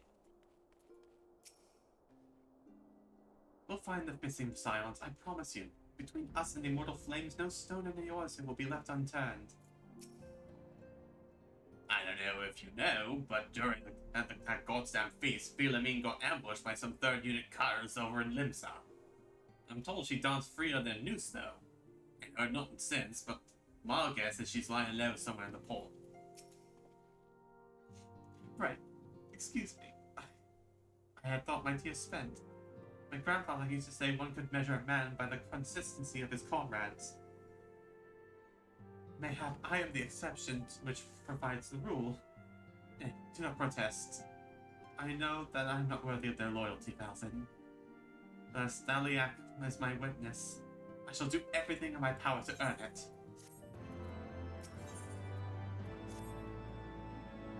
I must speak of future plans with the remaining Braves. Any information we uncover on the missing Scions will need to be shared with our allies across the realm, specifically Oriange in the Waking Sands and Tataru in Ishgard. While we are organizing our various channels of communication, I would ask that you call upon Master Garland at the manufactory.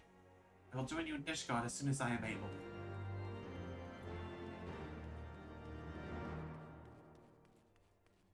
And it's a short enough flight. I do not feel like teleporting.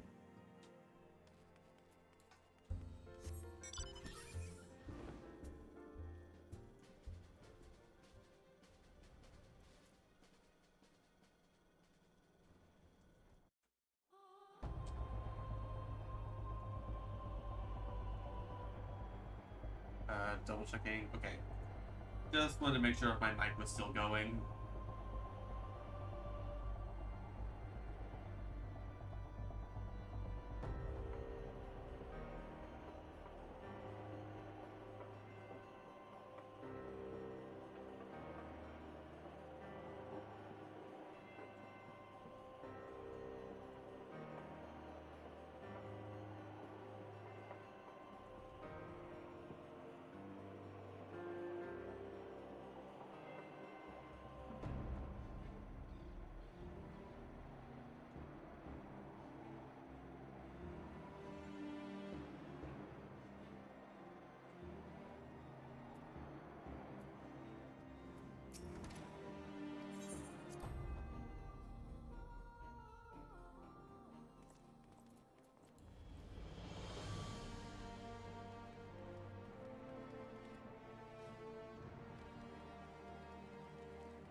taking a little bit of the scenery.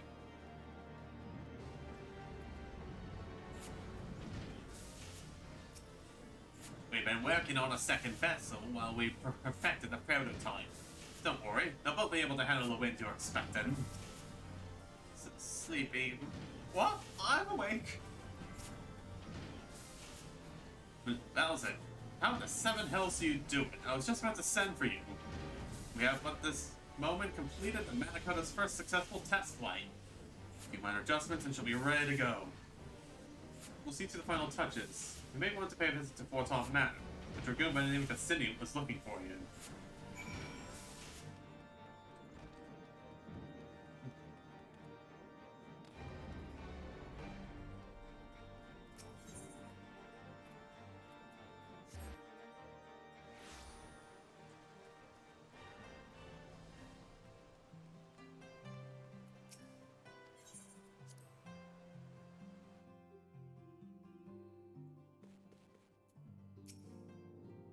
You have fulfilled your obligations to the Uldans then.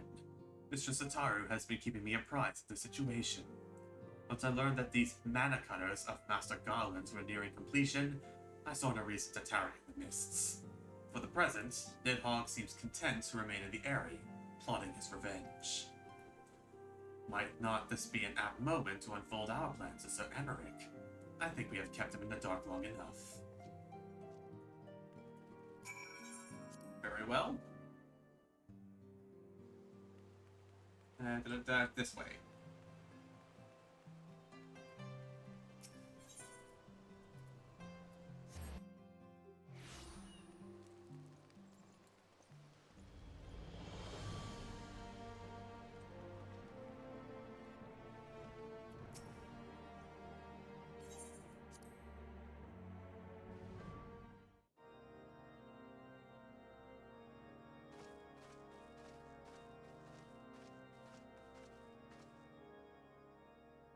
All stands ready, Lord Commander.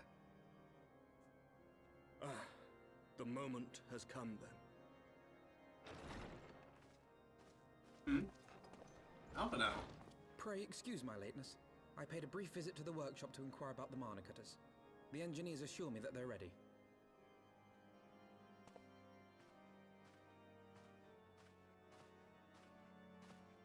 The area is now but a short flight away. Yet what a long and winding path we took to reach this point. Were it not for Master Alphino's proposal, we never would have attempted to parley with the dragons. Though our negotiations yielded little, our expedition with Lady Isar taught us much.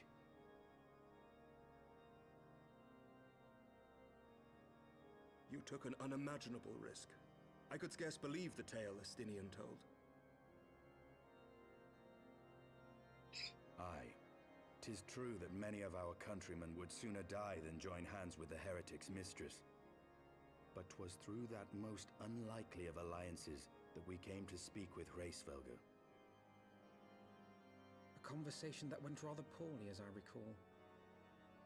But enlightening. In this instance, the journey was more important than the destination.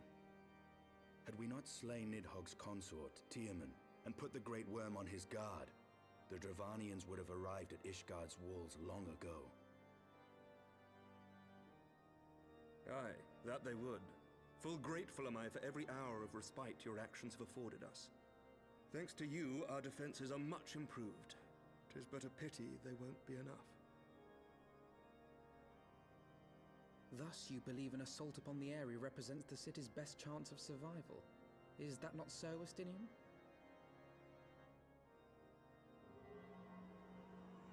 I am under no illusions. Nidhogg's might is legendary. But with his eye in my possession, I can stifle his strength at the source. Victory will be hard won, even so. And I shall be glad indeed to have the Warrior of Light at my side. You shall have my blade as well. There are more of these mana cutters to be had, yes? Lord Commander, no! How can I, a proud knight of Ishgard, stand by and do naught while an outsider risks life and limb for our homeland? I swore an oath to protect this city. Pray leave the slaying of dragons to dragoons, Sir Knight. Your duty to command the city's defense is no less vital. Should we fail, and Nidhogg slip through our grasp, who then will hold the walls against him? Will you leave Ishgard in the hands of the Holy Sea's zealots? There are others. Who but you has the authority and the standing to orchestrate a city-wide defense? I do not, and neither does the Warrior of Light. That is why it is our place to fight, and yours to remain here, Lord Commander. What? You too, Master Alphino? By the Fury! You have shown some promise, but this adversary is far beyond your skills.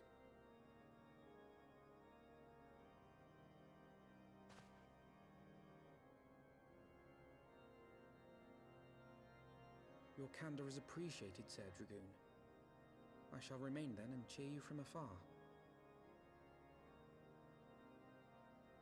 Well, my friend, would seem I have discouraged the last of the volunteers, and claimed the task as ours alone. But if any alive can best this worm, 'tis surely we too.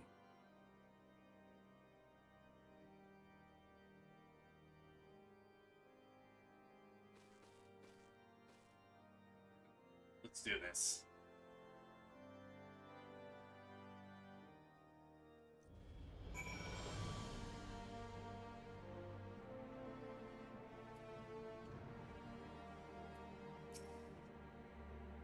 I have pricked Master Alphino's pride, I fear. But I have been less but had I been less forceful, the boy would have insisted on accompanying us to the area. Do not think me blind to his talent. With a few more campaigns under his belt, I have no doubt that Alphino would make a fine field commander. But one does not practice on an adversary such as Nidhogg. We shall be hard-pressed enough without the added worry of carrying a novice. We have tarried long enough. Let us call upon Master Garland and take possession of the Mana Cutters.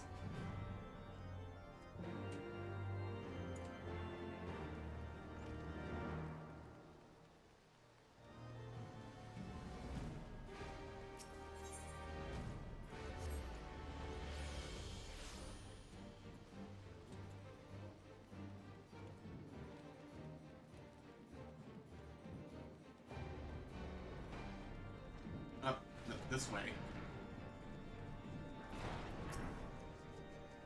The moment is at hand, Word of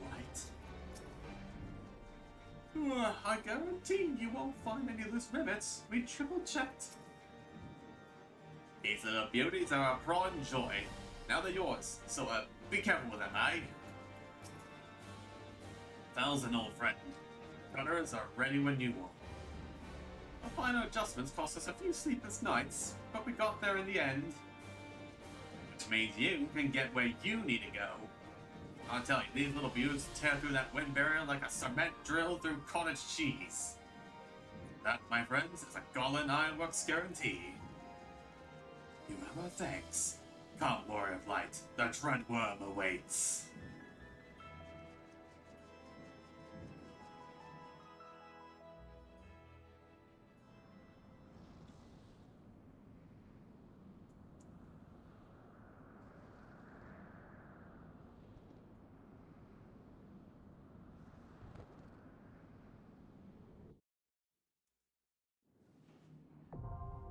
Ominous. The airy. I think I can push through for this one. Temple Knights, Temple Carosion, and Assyrian. Alright, let's ride.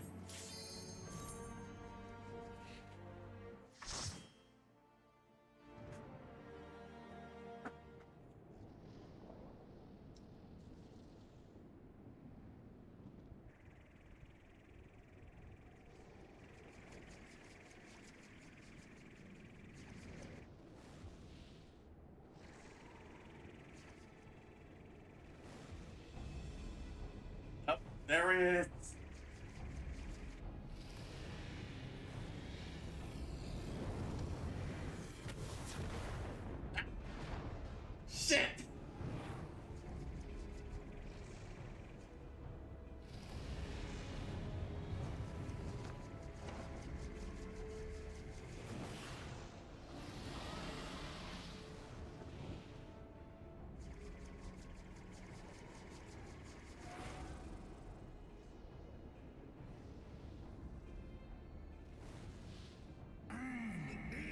Wicked mortals! I shall melt your flesh and turn your bones to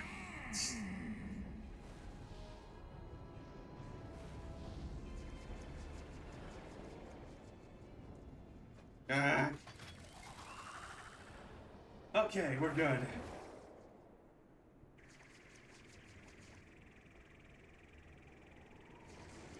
There.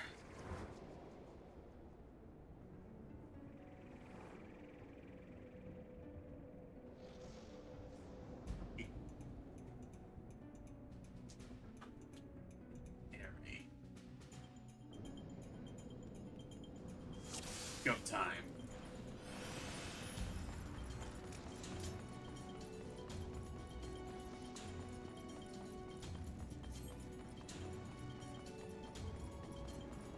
Dragons. Never mind that. We have to hurry.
Onward and upward into the eye of the storm.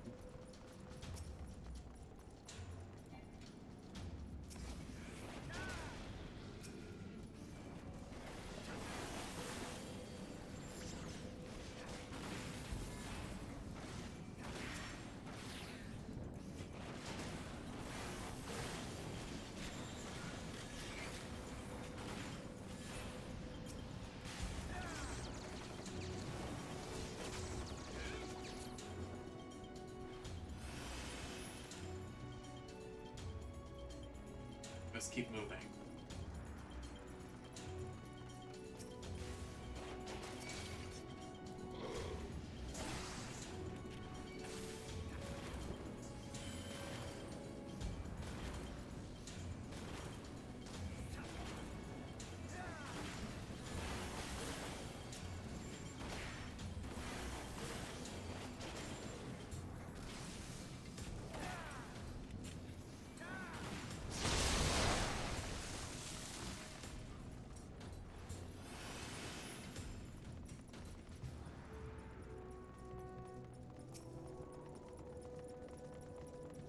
Lightning won't save you now.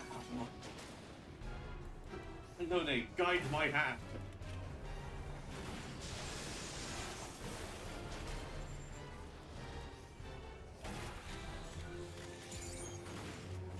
Your guard is down.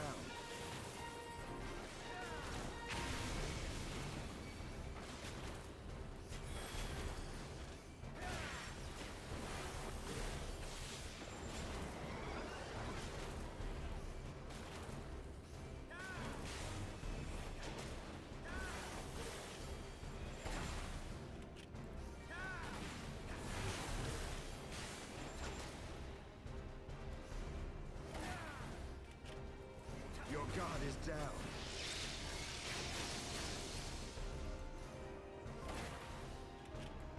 Know your folly.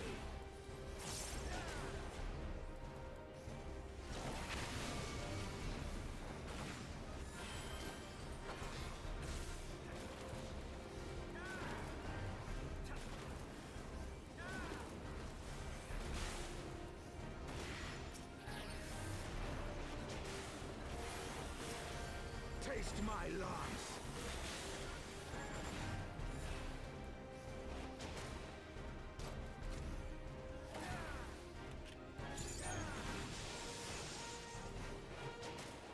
Come on.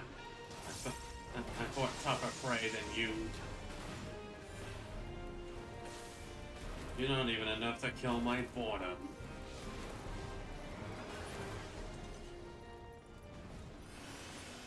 Let's keep moving.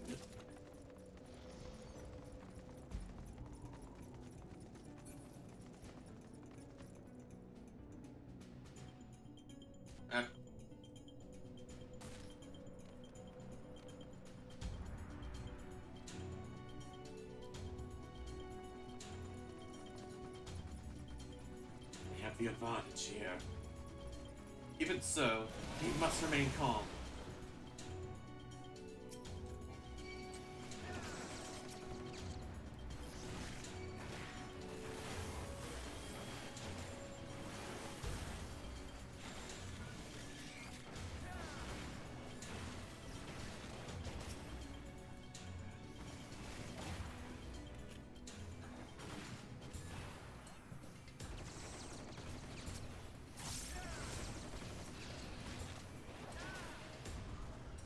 I know it would be thematic if I were to be a dragoon here, but I'm staying true to my character, and Heavensward was where he first started coming up with the idea of being a machinist.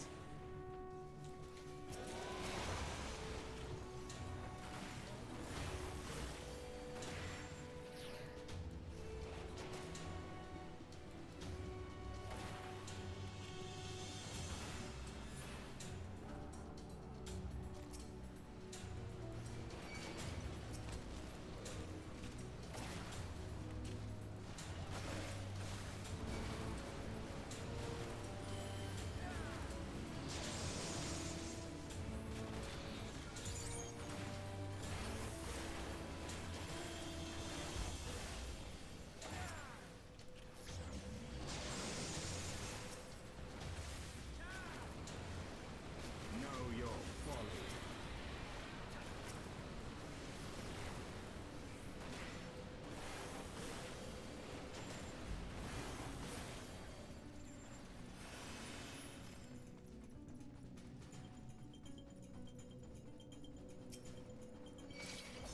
It will not defeat us through sheer... will not defeat us through sheer numbers. Your guard is down.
This one appears stronger than the others, but it matters little. Leave the vanguard to you.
guard is down. Know your folly.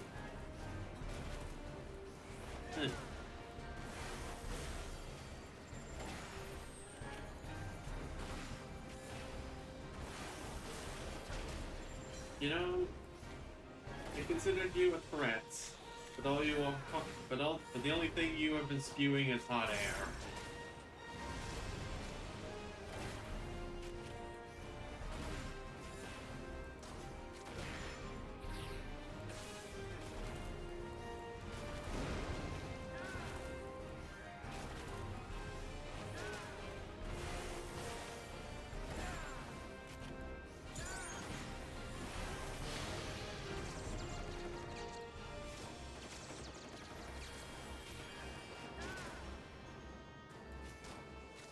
Come on, go down already.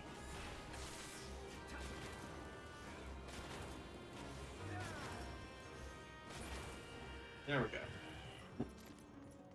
Is it over? August close.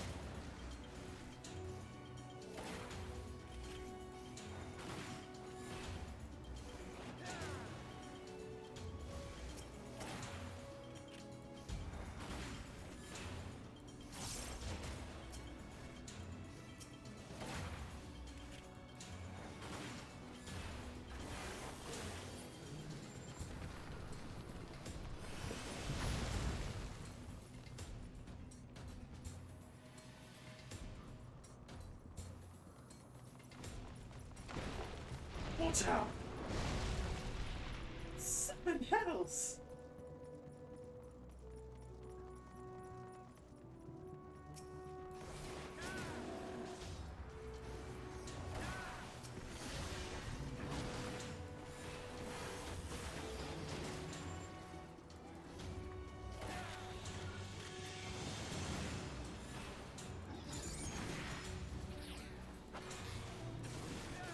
Nope.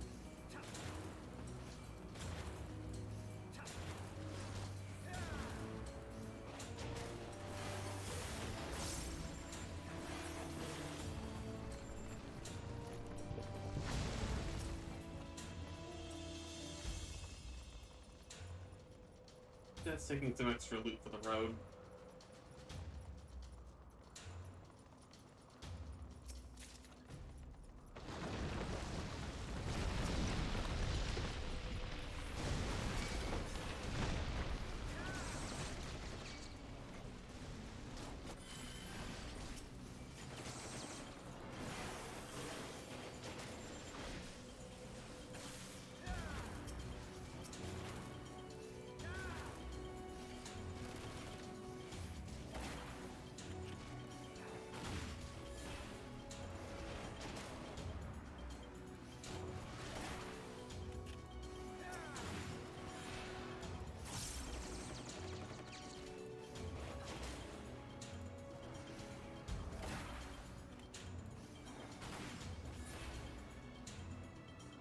Let's wrap them quickly, and they overwhelm us.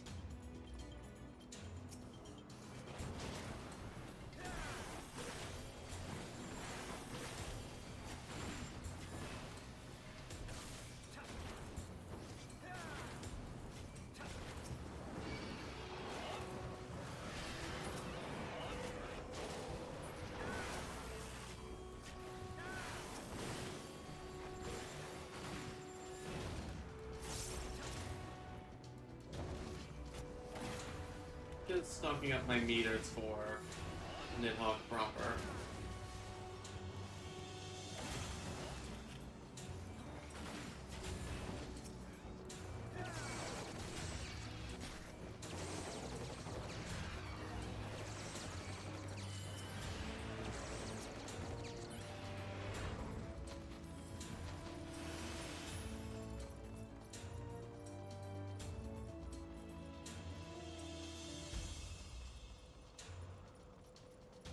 we are.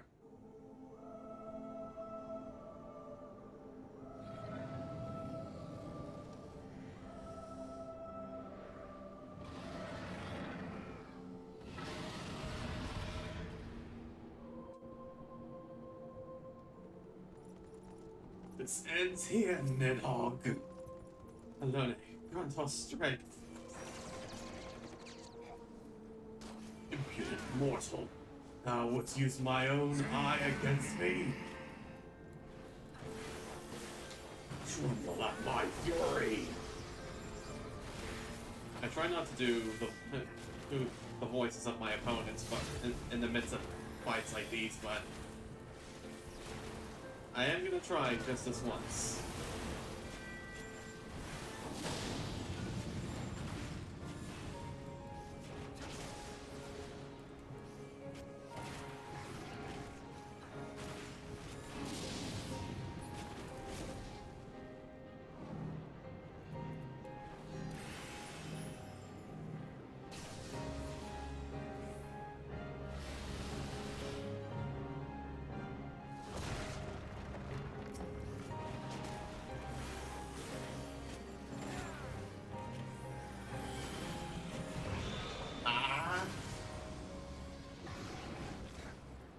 Here, guys. Oh, thanks, Cillian.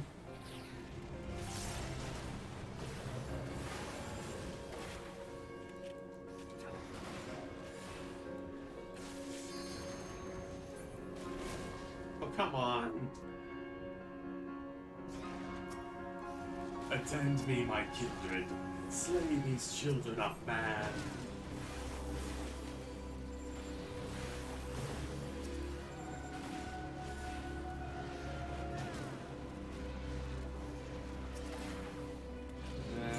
Starting something big, we gotta kill him quick.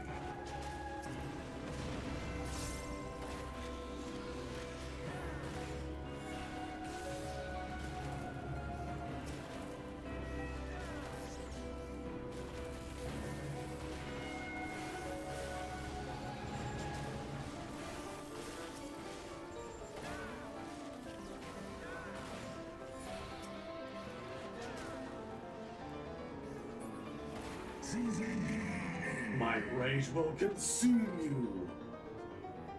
We shall see whose rage is the greater.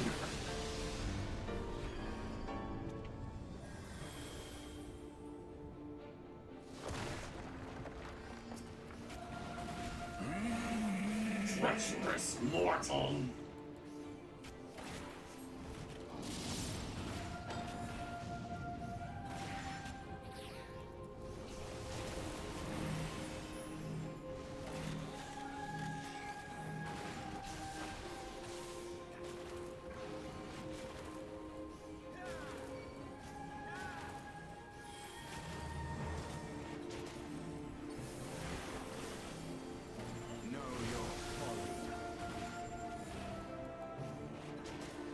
Good boy.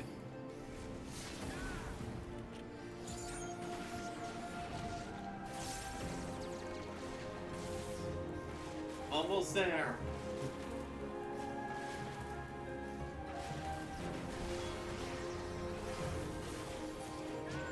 There we go.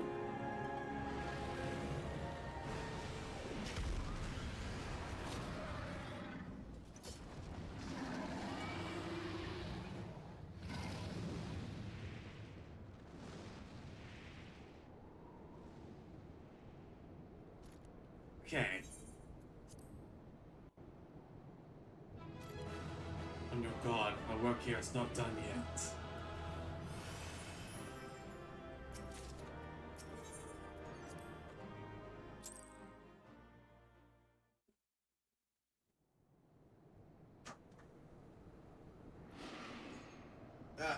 Here he comes.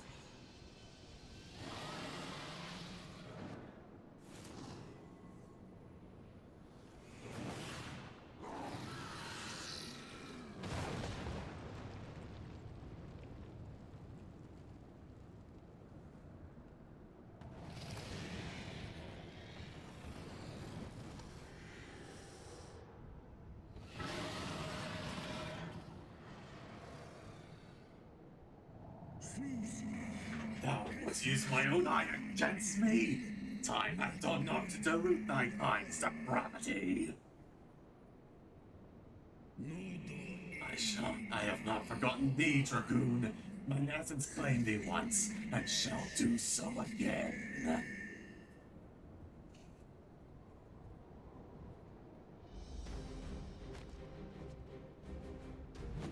No, Worm! This ends here!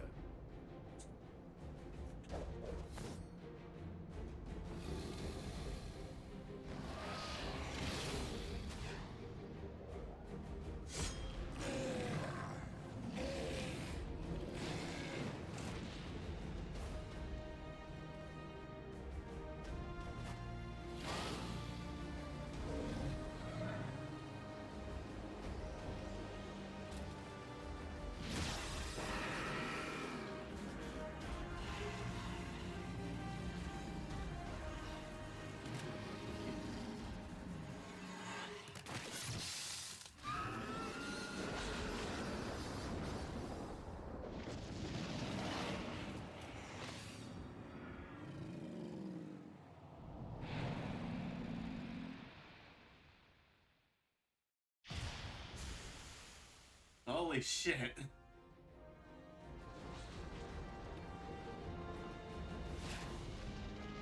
And your armor's red. Wait, why is it yellow? You gifted my people 1,000 years of suffering. Now I gift you an eternity in darkness.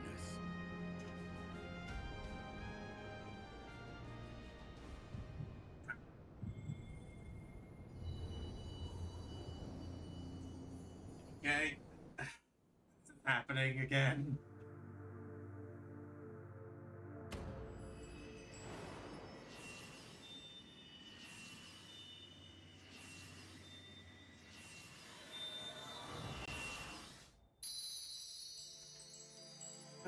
Echo's sure taking its sweet time rebuilding itself.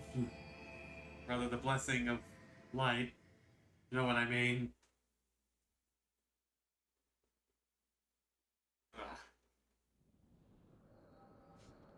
Huh? A vision of the Echo.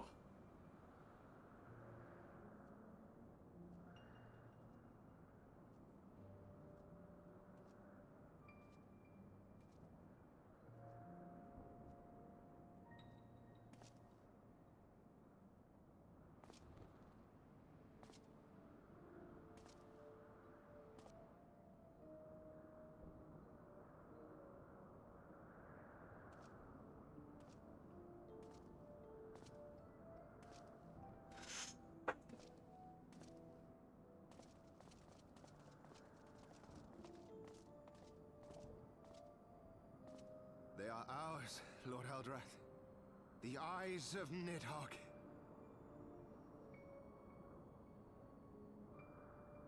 Both of them?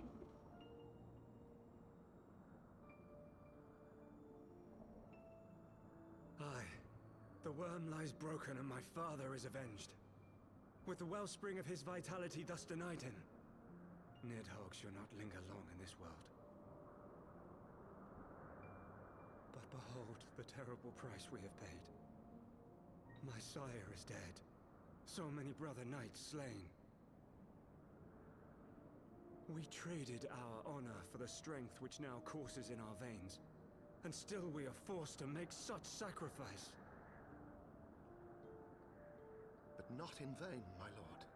Hraesvelgr is the only great worm left in Dravania, and he dares not leave his lair.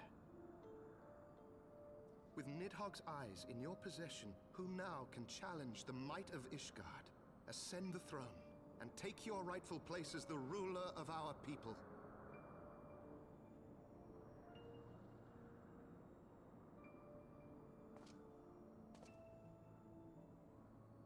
Nay, my friend. I must forsake the mantle of king. Though Nidhogg be defeated, his wormling horde yet darkens the skies with wings beyond counting. As one who partook of Ratatoska's strength, It shall be my penance to bear a knight's arms until death grants me leave to retire. When that day comes, no prince shall perish, but a hell's-bound hunter of dragons. But Lord Haldreth, what then shall become of the royal line? Think of your people, my lord. Without a king, who will the common man turn to in his hour of need? How will he find his way without your benevolent hand to guide him? I thank you, Sir Flavian and Sir Silvertrill, for dispelling my remaining doubts. With men of such wisdom and compassion in service to the realm, 'tis plain that Ishgard has no need of a king. But if you must bow to the demands of tradition, you need look no further than yourselves for one worthy to wear the crown.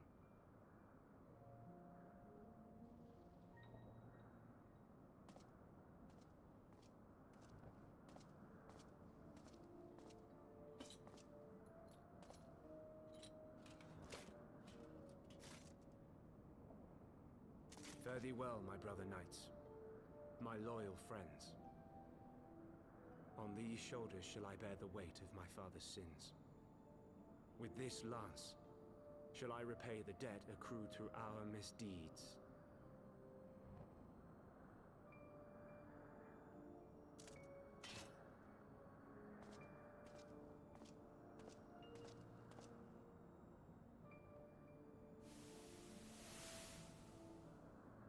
What cruel jest has fate played upon us? Have we seized this desperate victory only to lose a king? We can but act as our lord has bid. We few who remain must divide between us the rulership of Ishgard and her people.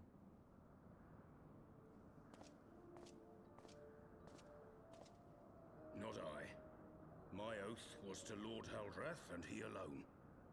If he is not to be king, then I would hang up my shield as well.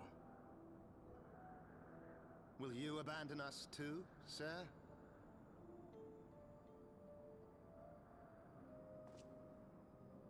I would wash my hands of blood and betrayal, and take up an honest trade. Mayhap I shall serve ale instead of sharpened steel.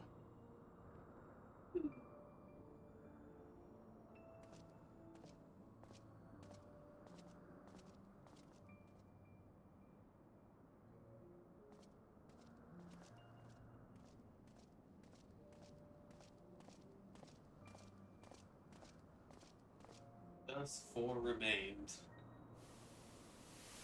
We 4 then. Forton, Hylanat, Dirander, and Zemail. But 4 houses to rule all of Ishgard. And what of the throne? We keep it empty. Until the day a king rises once more, we must assume the role of stewards. We shall shape our nation anew with a history of our own making, and let the truth of this dark day die here, upon the battlefield.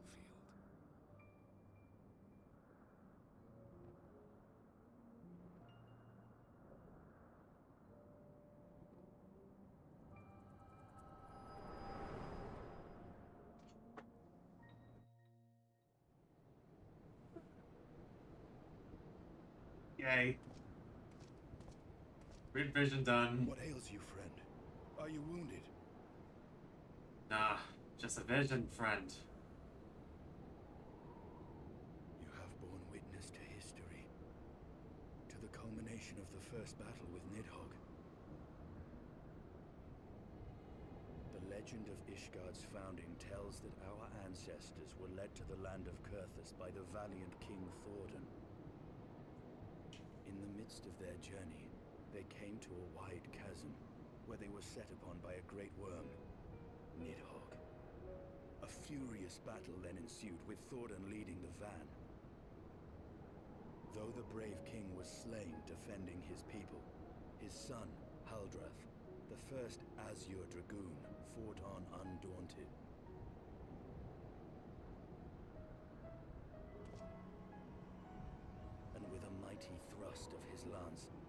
gouged out Nidhogg's eye, forcing the wicked creature into retreat. Thus, both did of his this eyes. eldritch orb become a sacred treasure of Ishgard, lending its power to every knight deemed worthy to bear the title of Azure Dragoon. I saw both of his eyes. A rousing tale, is it not? Would that I could still believe it.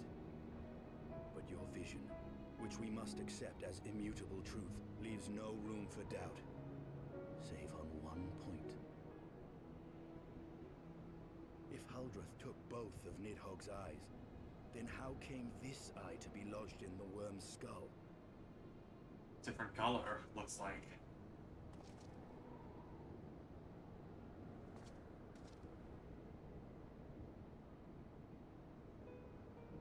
Beneath every answer we unearth, another question lies buried.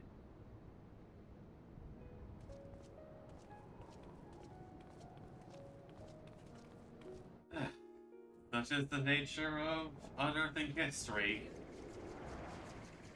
It's the nature of the kind of turmoil we found ourselves in. You gonna be okay with your red armor, by the way? 'Twas a fierce battle, but one I knew we would win. Your fame is well deserved, warrior of light. Full proud am I to have fought at your side. I would fain return with all swiftness to Ishgard to inform the Lord Commander of our triumph.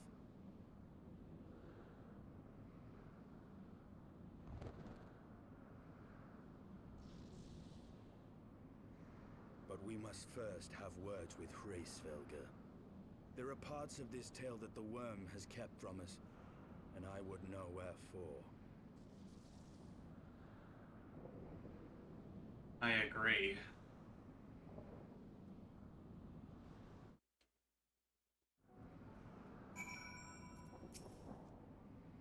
Though Nidhogg is fallen, my heart is yet heavy. The stain of corruption pleases me not. When all has been put to rest, I must needs forge my armor anew. With Nidhogg fallen, none save Hraesvelgr remains to answer our questions. Let us trouble the worm again. If Isart yet lingers at Zenith, all the better. I would have her hear the truth of the dragon's maw.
Just a little bit more.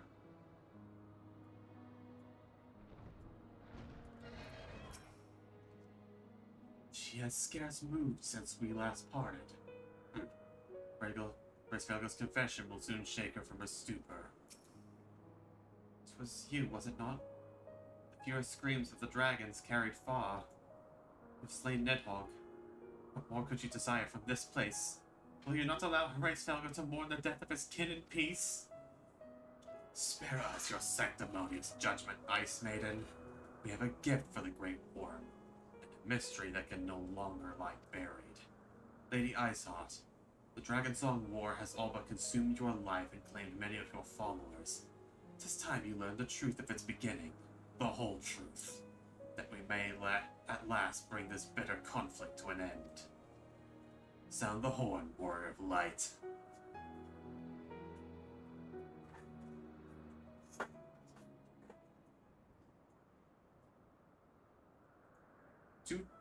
Shoot the toot.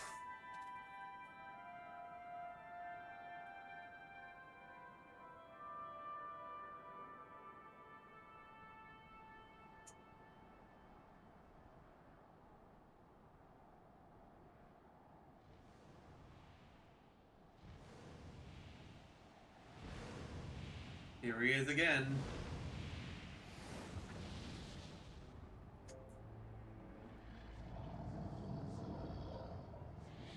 And there's the connection.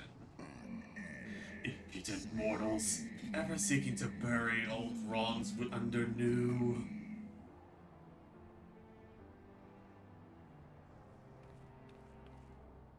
Impenitent, rather. I did sense the moment of Nidhogg's demise.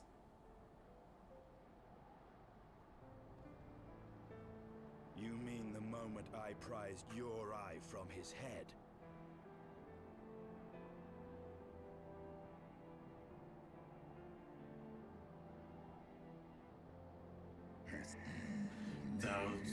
It would seem thou hast uncovered my secrets. Unto the blinded Nid did I yield one hand, one strength.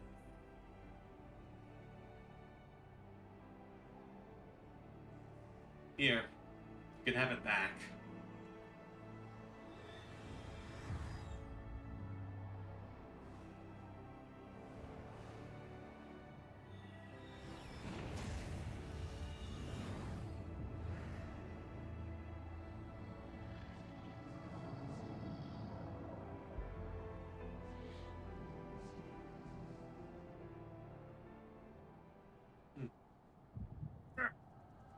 Here we go again.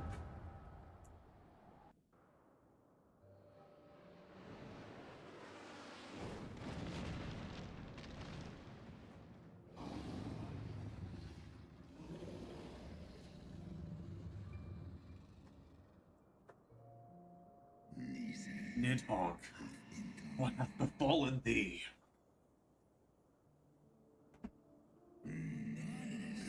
Done by covetous mortals. They did take Tosca's eyes and glut their appetites on her essence.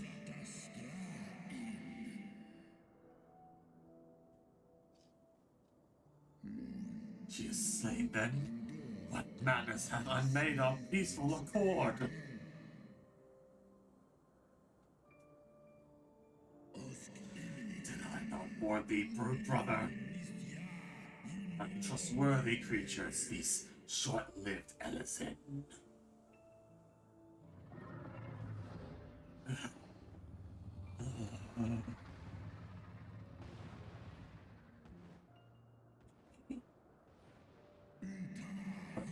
Enchanted by thy mortal maiden, thy folly hath cost Ratatoska. Me, mine eyes.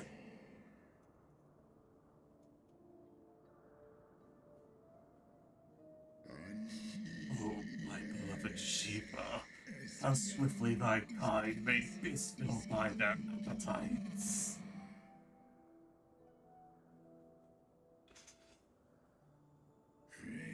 Praise Velka. 'Twas thy blindness that did invite disaster into our lands. Surrender thee and I to me, and let that be thy penance. Nidhogg. He bested me once, but I was reckless. I shall need but a single eye to inflict enduring torment upon these traitors and every child of their line.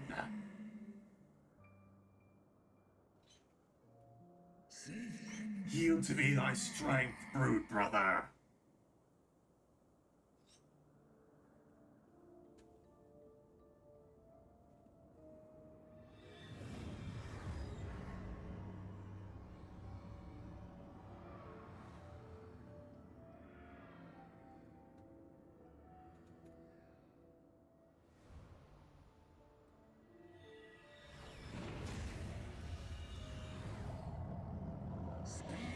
My vengeance is begun.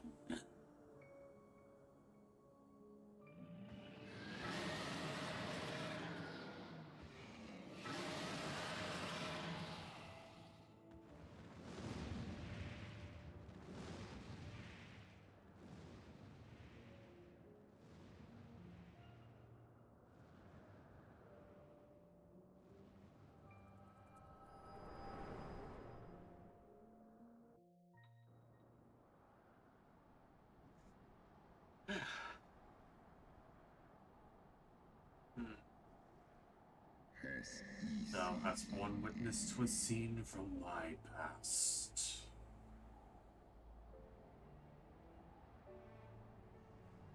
It was yours. Your strength that sustained Nidhogg all these years. Would that Huldreth had dealt the worm a killing blow.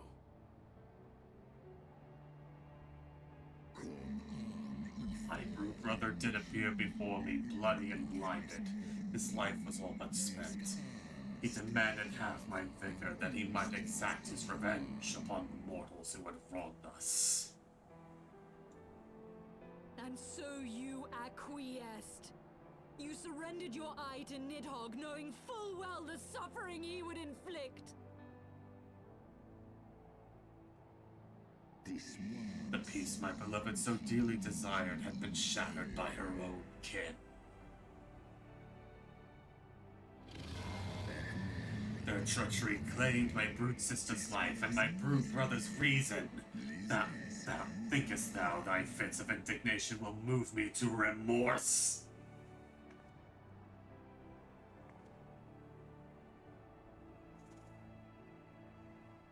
The mortals, take your unruly passions and leave this place. Your presence here smelleth not but misery. Were it not for Shiva's soothing embrace, I would slay you where you stand.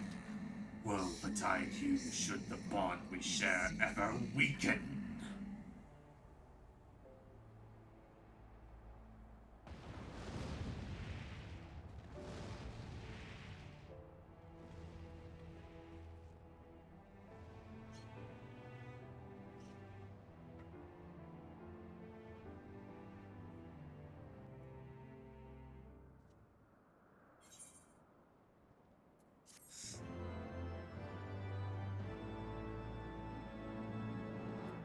One request. Thus did betrayal beget unending vengeance. Never mind. I think I will save that for next stream. So we'll conclude things here. Thank you all for tuning in, those who decided to drop on by. I hope to continue this next week. If not, possibly tomorrow? I don't know. Like, either tomorrow or next week. I'm not sure, but I will continue my trials through Heavensward. For any more updates on this sort of thing, you can follow me on Blue Sky. Hey, rippington.bluesky.social. And for now, and as always, until next time, folks. See you later!